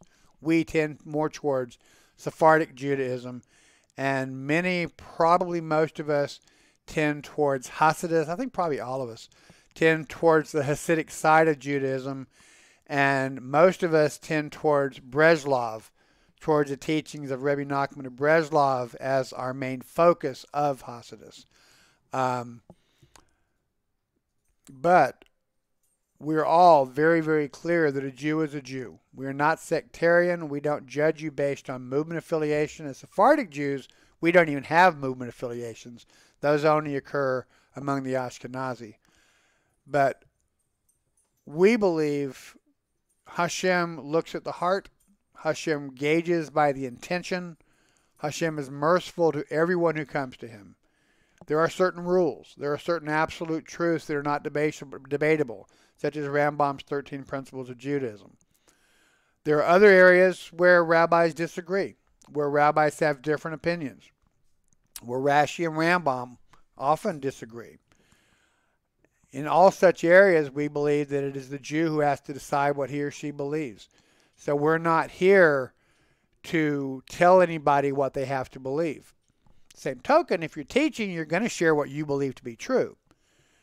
But do understand that in Judaism, we don't have a pope. We don't have a supreme authority who gives us information beyond those areas that the sages have agreed upon as absolutes. Hashem is Echad. These are the requirements for the Messiah. No one has yet fulfilled them, and so on. But that's really what we're trying to do. We're trying to create a community. Actually, we're not trying. We have successfully created a community. We are a family. We are an extended family, perhaps at times dysfunctional, but that's the case with all of Judaism. But we try to create an internet family and a real-world family. Most of the ones who are actively involved in the House of Seven Beggars and or mylearnamunah.com or the Karuv Media Network or my broadcast, we're all one. Most of the people that are actively plugged in, we know each other personally. We speak offline and we speak privately oftentimes. We share stories. We ask questions. We are there for each other when we have times of sorrow and pain or rejoicing. We are truly mishpaka. We are truly family. And our family welcomes all people of goodwill, Jew and Noahide alike. Those who are of other religions, regardless of what that religion is, we say, Yasher Koach, practice your religion in peace and in love and in joy and in light, and hopefully leave us alone in the sense of don't hurt us. Don't come after us. We respect your religious beliefs. We don't believe you need to convert. Just practice your religion in love, and let us practice ours in love. If for some reason you have questions, if for some reason you have doubts about your religion and you're looking for something else, we're here for you. We'll be happy to answer your questions. But we are not seeking converts. In fact, currently we're not even offering conversion. We have in the past and we will in the future, but right now we're not. Because we're setting up our new yeshiva through which conversions will eventually happen.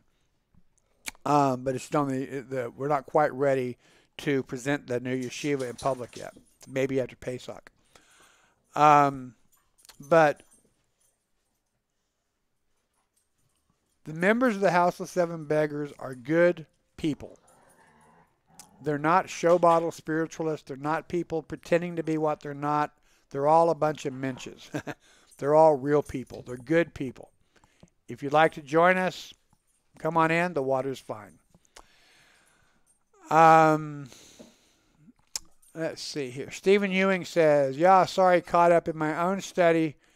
Father-in-law is one of those who likes to bring up the Essenes. Oh, the Essenes. It's been a long time since I studied that group, but has been feeding his misguided theory. And to my wife, guess I will take him on the challenge. I tell you, one of the easiest things that you can share about the real Essenes as opposed to all these fake Essenes who are running around. Do you know the origin of the Essenes? If you know the origin of the Essenes, all of this modern Essene nonsense can be laid to rest. Roughly 100 BCE, Israel, the Jews, have returned to Eretz Israel, or actually returned to Judah, from Babylonian captivity thanks to Cyrus. In Israel, a Greek man named Antiochus Epiphanes, who we talk about a lot on Hanukkah, began persecuting us. The Jews gathered together. The Romans came and helped us get rid of them, and we got independence, semi-independence for a while. We were electing a new king. The king, who was to be the king of the Jews, was a decent man, not a great man. The Prushim, the people that we refer to nowadays as the Pharisees, the elders of our people, the leaders of our people, felt that the king was good enough, observant enough to either be the king of Israel, the king of the Jews, or the Kohen Gadol, the high priest. But he was not observant enough to be both. The man, however, proclaimed himself to be both king and Kohen Gadol. The Pharisees, who at the time were the main leaders who controlled the temple as well as the local houses of studies, the Beit Midrashes and that type thing, had lost their voice in an assembly, their opposition. So it was coming up upon Sukkot. So they had lemons, and they decided to pelt the king with some of these lemons in protest. You are not going to be both. Well, the king didn't exactly appreciate the public insult. So the king banned the Jews, or banned the rabbis from temple services, and gave that to the Sadducees, the Sudakim. So the Pharisees were lowered in status to becoming the village teachers, but they lost the authority in the temple. During this same time, a little bit before this, the Jews were having to work with the Romans because of Antiochus Epiphanes. How much do you work with enemy powers to meet an important goal? In Israel today, we're having this situation. To what degree does the nation of Israel have to bend the knee to the United States and other allies to keep them as allies? And to what degree should the Israelis say, we're our own country, help us if you want, but we're not going to give you anything? That was the situation about 100 BCE. There was a group of Jews, very, very pious Jews, who believed that the Pharisees were giving away too much, that the Pharisees were working too intimately with the Romans. It was a judgment call. And so among these was a man who was known to history only as the teacher of righteousness. All of these people were Pharisees, rabbis, or the rabbinic movement. But the teacher of righteousness, after conversations with the leaders of the Pharisees, decided that they needed to split from the Pharisees because the Pharisees were simply too assimilating too deeply with the Romans. Now, believe me, that wasn't much assimilation. So the teacher of righteousness took his teachings up in towards Damascus, we think. Another group of them went over towards the Dead Sea, we know. There's some debates on exactly where the group went and how they ended up at the Dead Sea, where the Dead Sea Scrolls were found. The Essenes, however, were an incredibly strict group of Pharisees. They bathed literally 5 or 6 times a day before, a complete submersion in the mikveh before they would do their prayers. They were vegans. They were incredibly strict. And by the way, you think being a vegan is difficult in America, try it in the middle of a desert. These people were incredibly strict. They would have no contact with anybody but their own people. As time went by, they began having a little bit more contact. But they were very, very strict in everything that they did. To think that some of these new so-called Essene groups have anything to do with those Essenes is ludicrous. The Essenes would never have talked to the author of the Essene Gospel of Peace, for instance. At most, they would have stoned them for stealing our traditions. If you look at what we call the Haredi, or the ultra-Orthodox in Israel today, and you magnify their strictness by 2 or 3 times, you might come close to the Essenes.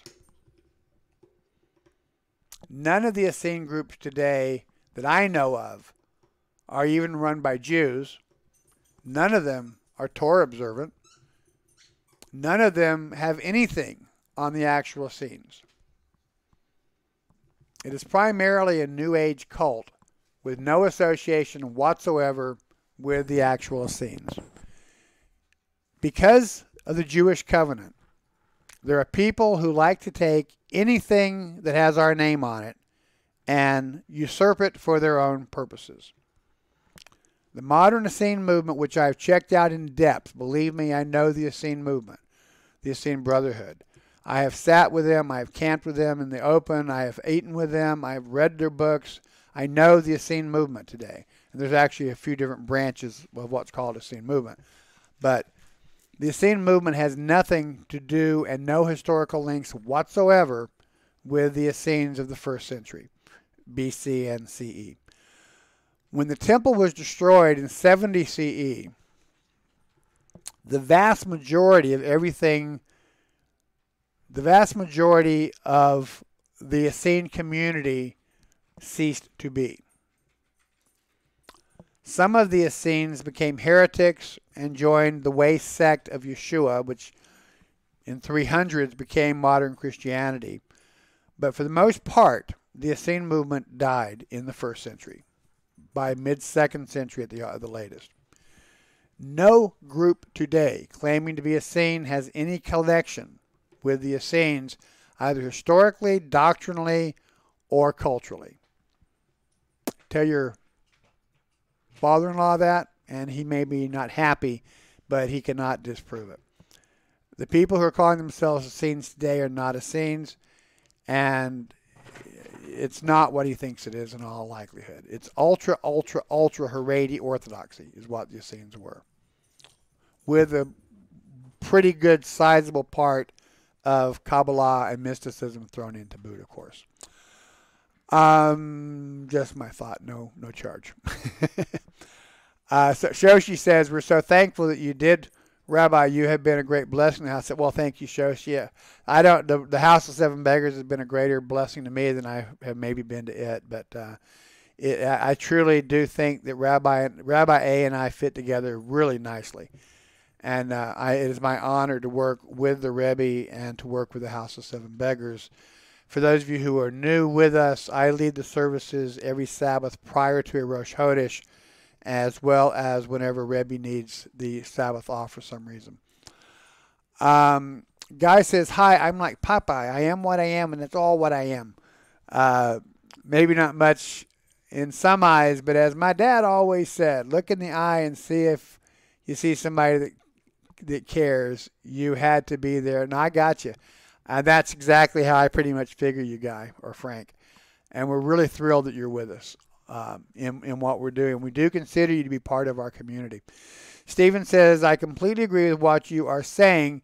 He is one who ascribes the Essenes as somehow rooted and linked to previous groups who apparently are at the giving of Torah also. I will stop there.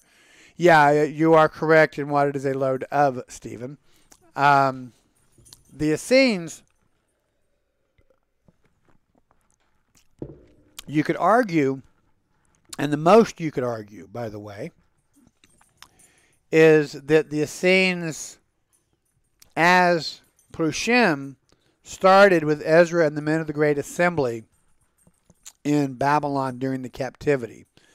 They were not in any way, however, distinct from the Prushim, the Pharisees, until the issue, or right around the time of the issue with the king with the lemons, the citron. It might have been a few years before that. Was that basic ballpark period. It is highly likely that it is the Essenes who collected the books of what we refer to as the Nag Hammadi library that was found at Nag Hammadi, and a handful of the other related ones. At Nag Hammadi was found Essene works like the Battle of the Sons of Light against the Sons of Darkness, which is a very fascinating work, very steeped in mysticism and symbolism, and I think not unrelated with the actual gospel, as it's called, of Enoch, or the Book of Enoch. But it has nothing to do with any of the Essene writings other than the fact that people misquote from it periodically that we have today. The Essenes were very, very, very inclusive. They had guards guarding all the mountain passes so you couldn't get into it. There are stories of questionable historic origin about various people who were involved with the Essenes directly and indirectly. Much of what people have been taught about the Essenes is made up whole cloth New Age nonsense. It's just like the Kabbalah as it's being taught by certain rabbis and taught to people like Madonna, like we were talking the other day, is not Kabbalah. But because the secrets of Kabbalah have been leaked, and not just leaked, I mean taught. I teach minor portions of it during the counting of the Omer period. But there's enough information for charlatans to grab a hold of and run with. I would dare say that if you were to survey everyone who calls themselves a Kabbalist, as far as actual Kabbalah, you might have 30%, and that might be generous, who actually know what real Kabbalah is. Because, however, these people are so certain that they are Kabbalists, it is absolutely pointless to debate the matter with them. They're actually quite fortunate that they don't know real Kabbalah because they're so careless with it that they would have suffered worse than the men who went to Pardes and returned. Fortunately, they do not know the keys to unlocking it, and they don't know the points. So one has to be careful. Stephen says, yes, he follows the whole thing going back to Enoch for him. Yeah. It's a way to make his beliefs predate Judaism and to create a basis to validate his beliefs. If that totally makes sense. And by the way, the book of Enoch has absolutely nothing to do with the biblical Enoch. At all. In the centuries between Malachi to the first century, there were laws that made it incredibly dangerous to put your name on a religious writing, and especially a prophetic writing, and especially a writing that could be interpreted as challenging the Romans or any of the other, shall we say, provincial powers. So it became very common for people to use famous people as their nom de plume.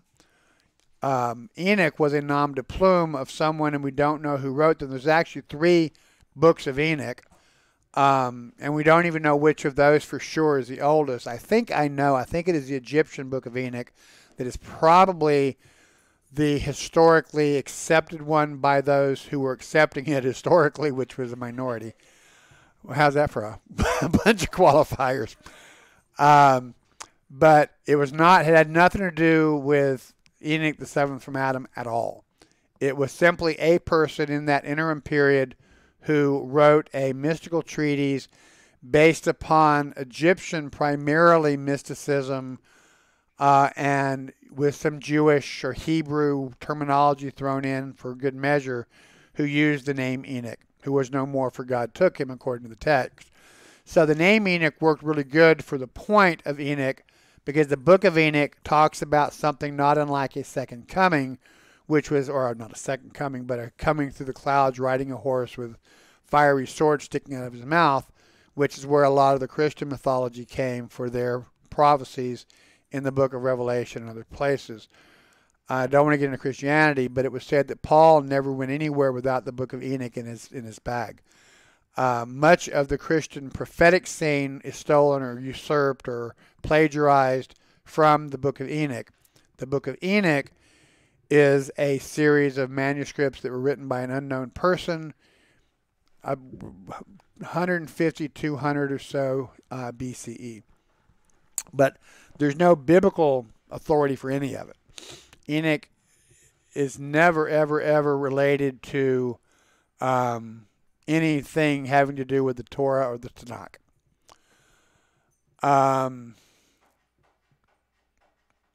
There is, well, I don't know, there's enough about Enoch. It's a huge New Age nonsense thing. If you like Zechariah Sitchin, you'll love the book of Enoch because they're sort of coming from the same place. Interesting, fascinating, would make good science fiction if you carry it into the future, but no biblical basis, no halakhic basis, no Jewish basis for any of it. The author of the book of Enoch probably was an Egyptian who was familiar with Jewish beliefs. But we don't know that either for sure because we don't know who wrote it. But it certainly was not the Enoch of the Bible. The world is filled with a great deal of nonsense, which is another one of the things that Rabbi A and my humble self wishes to try to debunk, or to not debunk so much as just to scrape away. Rabbi Nachman of Breslov has a great comment when he said that if you want to know God, lay aside all of your wisdom, all of your sophistication, all of your knowledge. Worship God with simplicity. How do I know this is true? The Rebbe asked. It is true because Hashem is ultimately simple.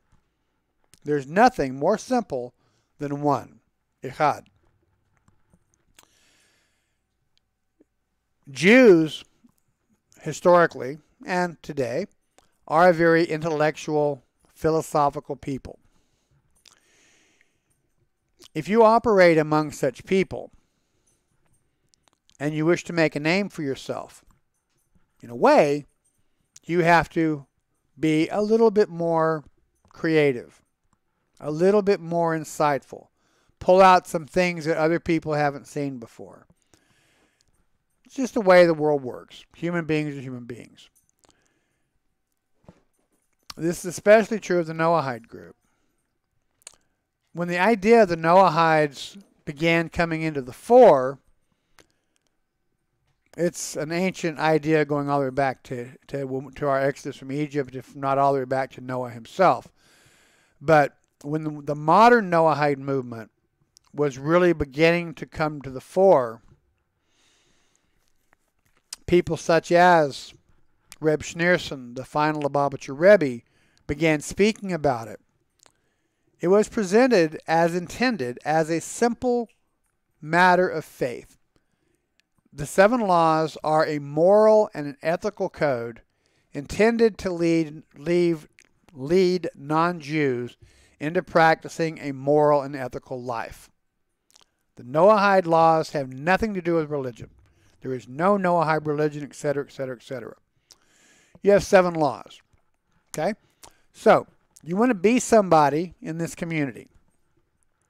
Well, I could write the 7 laws on a single piece of paper. Okay? So I write the 7 Noahide laws on this piece of paper. That's not going to make me famous.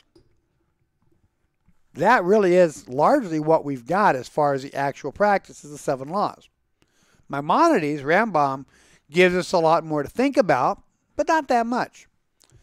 So you take the 7 laws and you do what Jews always do with the 613, and you begin to break them down. If murder is forbidden, that means you can't be a paid killer. It means that you can't fight in an unjust war.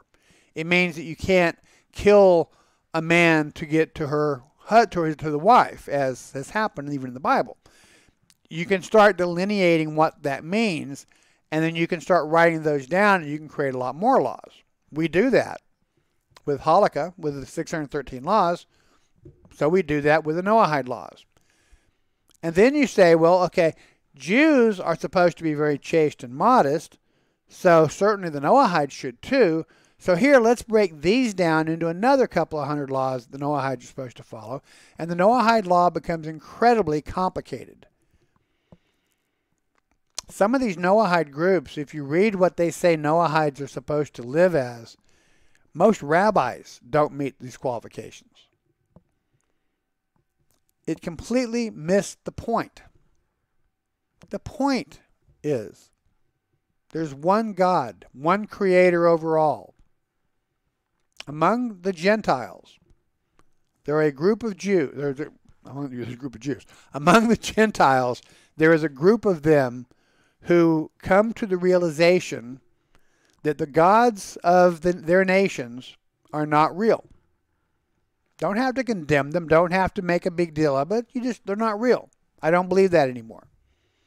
There's no evidence. There's no support. There's no history. I don't believe that. Superstition. So these Gentiles are seeking God. Some of them are coming out of either Christianity or Islam, and so they already know of the Torah.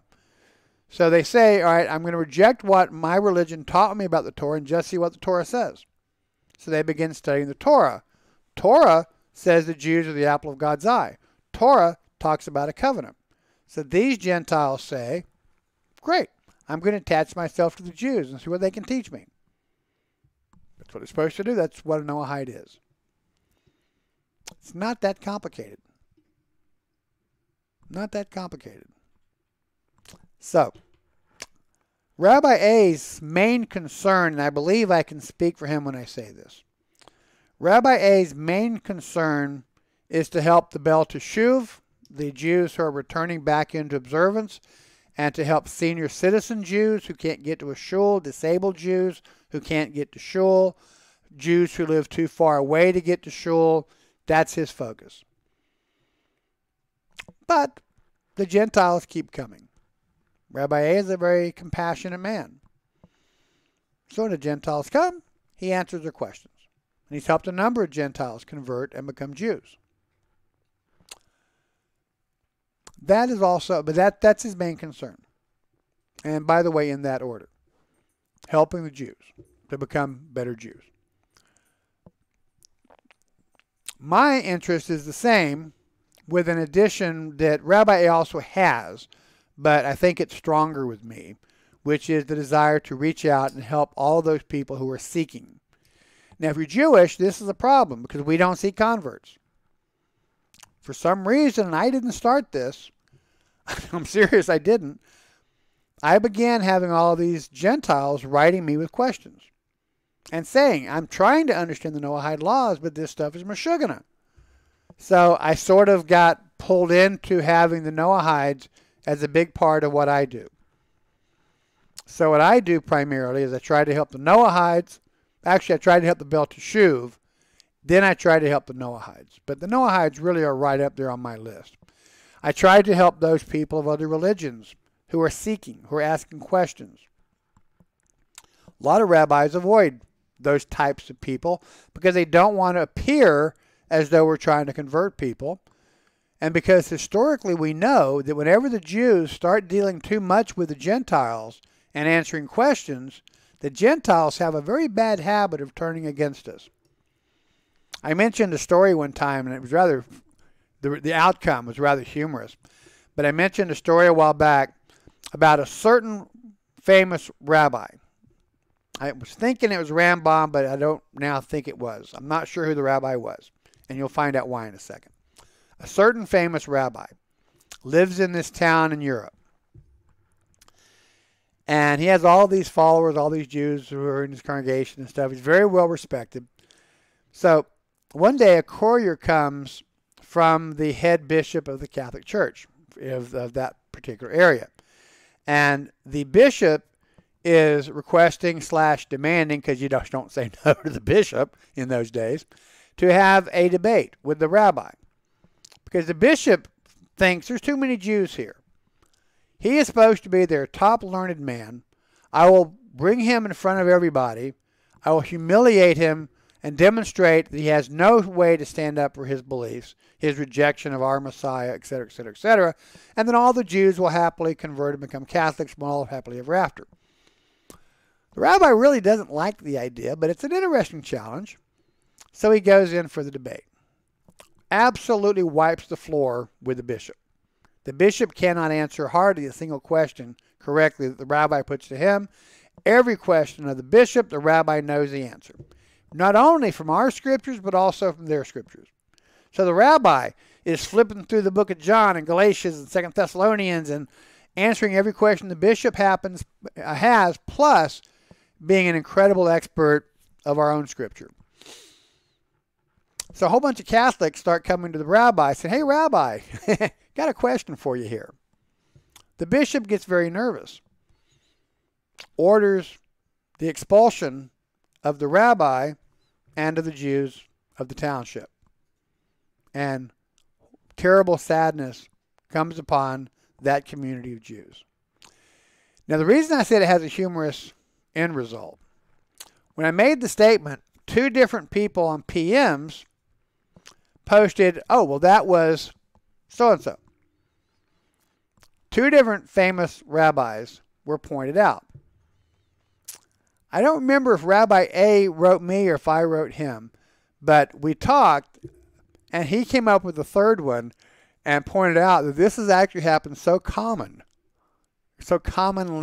through our history during the Middle Ages that unless you got names, you would never know which rabbi it was.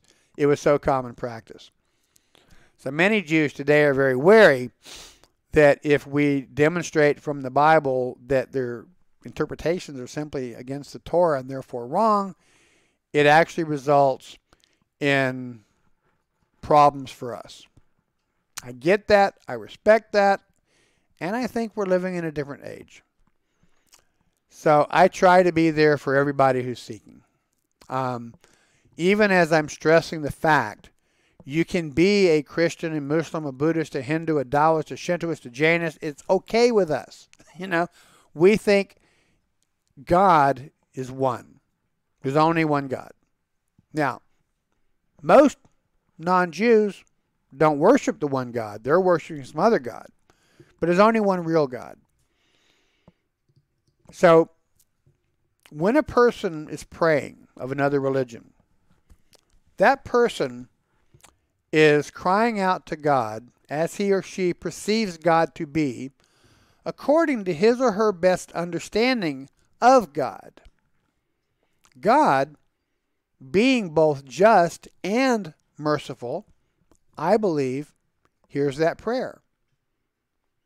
Because that person is reaching out with sincerity to the Supreme Being, even though we would say, yeah, but the person is sincere. And God is not only just, but also compassionate. So, we really don't think we need to try to convert anybody. In fact, conversion is very difficult among Jews. And it's that way for a number of very good reasons.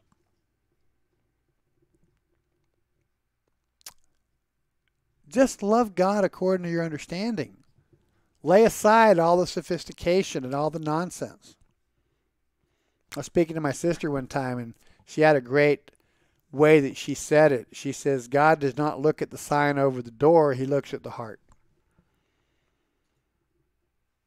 Are the other religions true? Well, of course, as a Jew, I'd say no. If you belong to another religion, of course, you would say that Judaism isn't true because yours is. But I'm a human being, friends. I don't have all the answers. Seek God according to your understanding. Ask God to give you more insight, more clarity.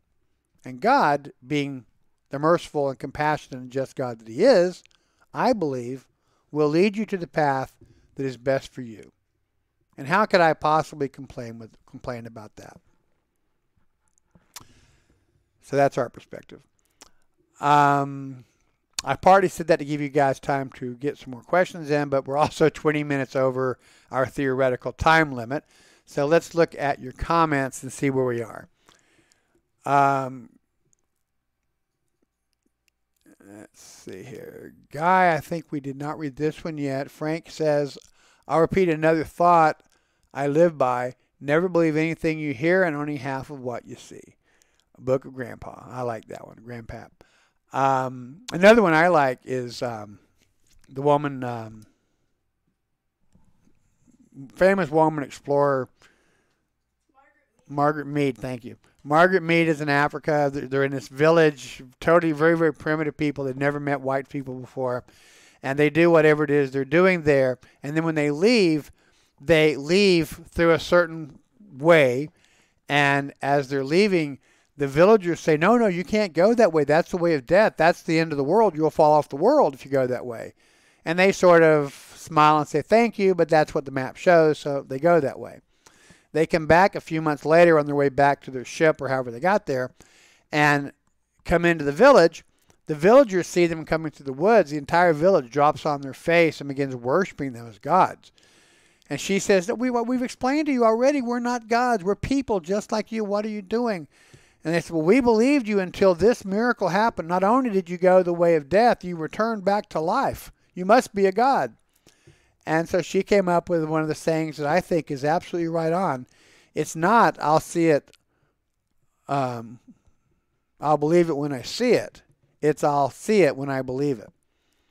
The paradigms, the assumptions that we bring to a thing directly impacts what we see as truth. The hard part, for Noahides especially, and we're talking about this on our Thursday night broadcast at 8 p.m., by the way. I encourage you to join us for that. But the hardest thing that Noahides have to do is they have to unlearn.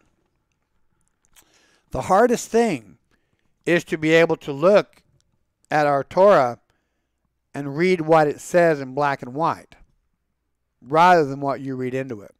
I've had fascinating conversations with people about Isaiah 52 and 53. The Christians are so sure they know what it means. When I explain in context what it actually says, sometimes they can't see it. They simply cannot see it because they've been so thoroughly trained in their misapplication of it. Not knocking them. We all do that. But it is the way of life. It is the way of natures.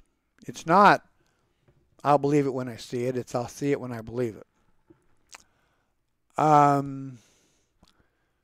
guys, I just, bunch of baloney out there. There's a bunch of baloney everywhere. And the fact of the matter is, no matter what you understand, no matter what you think you understand, you're only getting a small picture of it. God is beyond anything that any of us can possibly conceive. The only real difference in this area between the Jews and the other religions, the other people groups, is that for reasons that only God knows, He chose to make a covenant with our people. He chose to enlighten our sages and our ancestors, our patriarchs, with a system of considering God that gets us closer to understanding that which is beyond us. Closer to that which is beyond us. But if we had all the answers, you would never see rabbis debate. We do.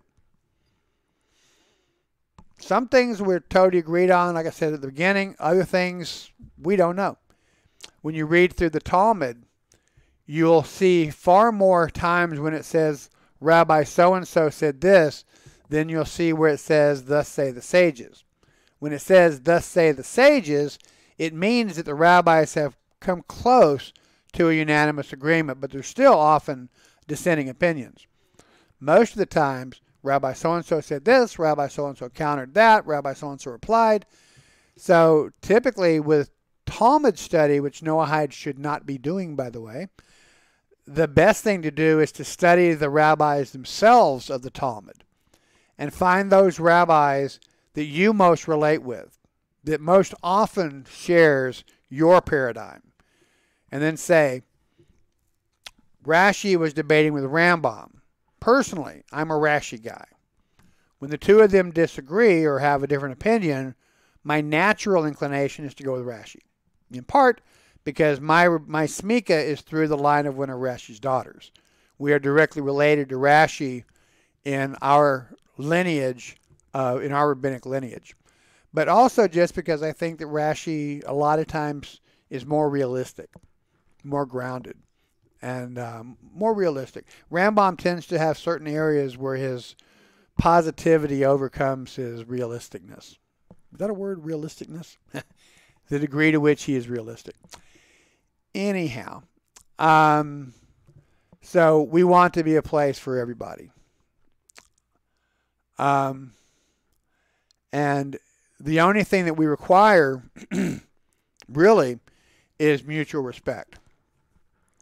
I have in every broadcast people who have the authority to delete comments and, if need be, to ban posters. We seldom have to do that. But you're welcome to disagree with me. I got no problem with that. Do so, if you wish, politely. We don't put up with insults, and we don't insult anybody here. That really is the only rule. We are coming from a very specific philosophical bent, and if we just tweak you too much, then maybe go to another broadcast. There's no limit to them on the internet. But if what we're saying makes sense to you, and if you can sort of, yeah, I see that, I'd like to learn more, then you're welcome. Rabbi A and I both live in the Eastern time zone. I used to live in California. We lived in Chico for a long time, as well as San Francisco, Santa Cruz, and I lived in Venice Beach down in L.A. for a few years. But for the last 2 years, I've been here in the East Coast, as is Rabbi Nachman ben Chaim, who is our rabbi, our Rebbe. We're both East Coast. So unless we say otherwise, times are always East Coast, Eastern Daylight Time, East Coast. So we're 3 hours ahead of you. So if it is noon when we start here, it's 9 a.m. there, and so on. It's currently 2:31 here on the East Coast. Guy says, hey, I joke and I'm goofy at times, just my way of dealing with the comedy we call life. Some make it a drama, so I'm here just to learn, just to have my own way. Yeah, that's the wisest thing. It's one reason why I love Donald so much. Sometimes our broadcasts get a little bit heavy. I try not to, but sometimes they do. Well, especially when we're talking to people in the chat screen, and Donald will come up with some absolutely bizarre statement, and before you know it, we're all just cracking up. So humor is great medicine. In fact, Rabbi Nachman Breslov says, how do you know if a person knows God? That person should be happy. If your religious practice is making you miserable, you got a problem with your religious practice. If you honestly have the emunah, the active, complete faith in God, to believe that He exists and that He is a God who loves you and cares for you, and that everything that comes into your life comes from the hand of God for your ultimate good, what's not to be happy about? What's to worry about? There's nothing to worry about. Nothing can happen to you that Hashem does not bring about for your own good. So, might as well be happy. So that's a very important thing, guy. It's a natural inclination, I think, that you have, and it is what a lot of times keeps us sane. You see all the stuff going on in the world. If you let it get to you, man, you'll go bonkers. I mean, there's craziness going on out here. They're murdering born babies. Unbelievable stuff's happening in the world. You got to keep a sense of humor, or you will probably go nuts. So, Yashikoa, congratulations that you have that. All right, so, again, join us tonight. If you'd like to come to the fireside chat, which is, again, just folks sitting around talking on Google Hangout, PM me and let me know that you would like to join us, and give me the email address you use at Google Hangout. If you'd like to join Veronica and Kat and David and Yair and Ahuva and all these wonderful people tonight for the All Heart Craft Group, join the group before too long, so they have time to check out your page and approve you, and then you can follow the directions there to join in. As far as broadcast goes, join me on Wednesday at noon on here. Go to my Facebook page for a link to all of my stuff. Once I get the customized URL, it'll be a little bit easier to give directions. But in the meantime, go to my Facebook page and you'll see the link there. Thank you all so much for watching. I do appreciate it. I hope these discussions are blessings to you. If you have any questions or comments, always feel free to PM me them. I'm here for you as best I can be. Thank you all, and we're going to go ahead and close with a happy song. It's called Todah. Todah means thank you. Don't forget to say thank you, Hashem. Thank you, people. Thank you, all of you who've been here. Todah.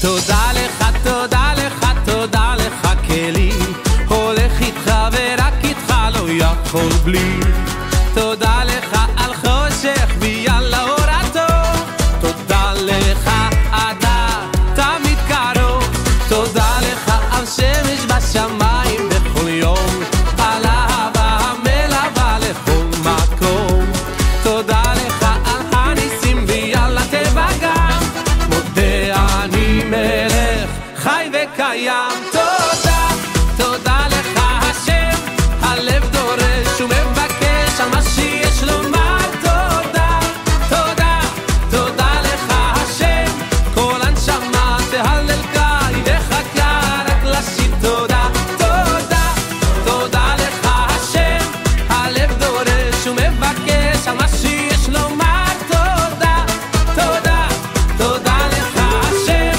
כל הנשמה תהלל קי וחכה רק לשיר תודה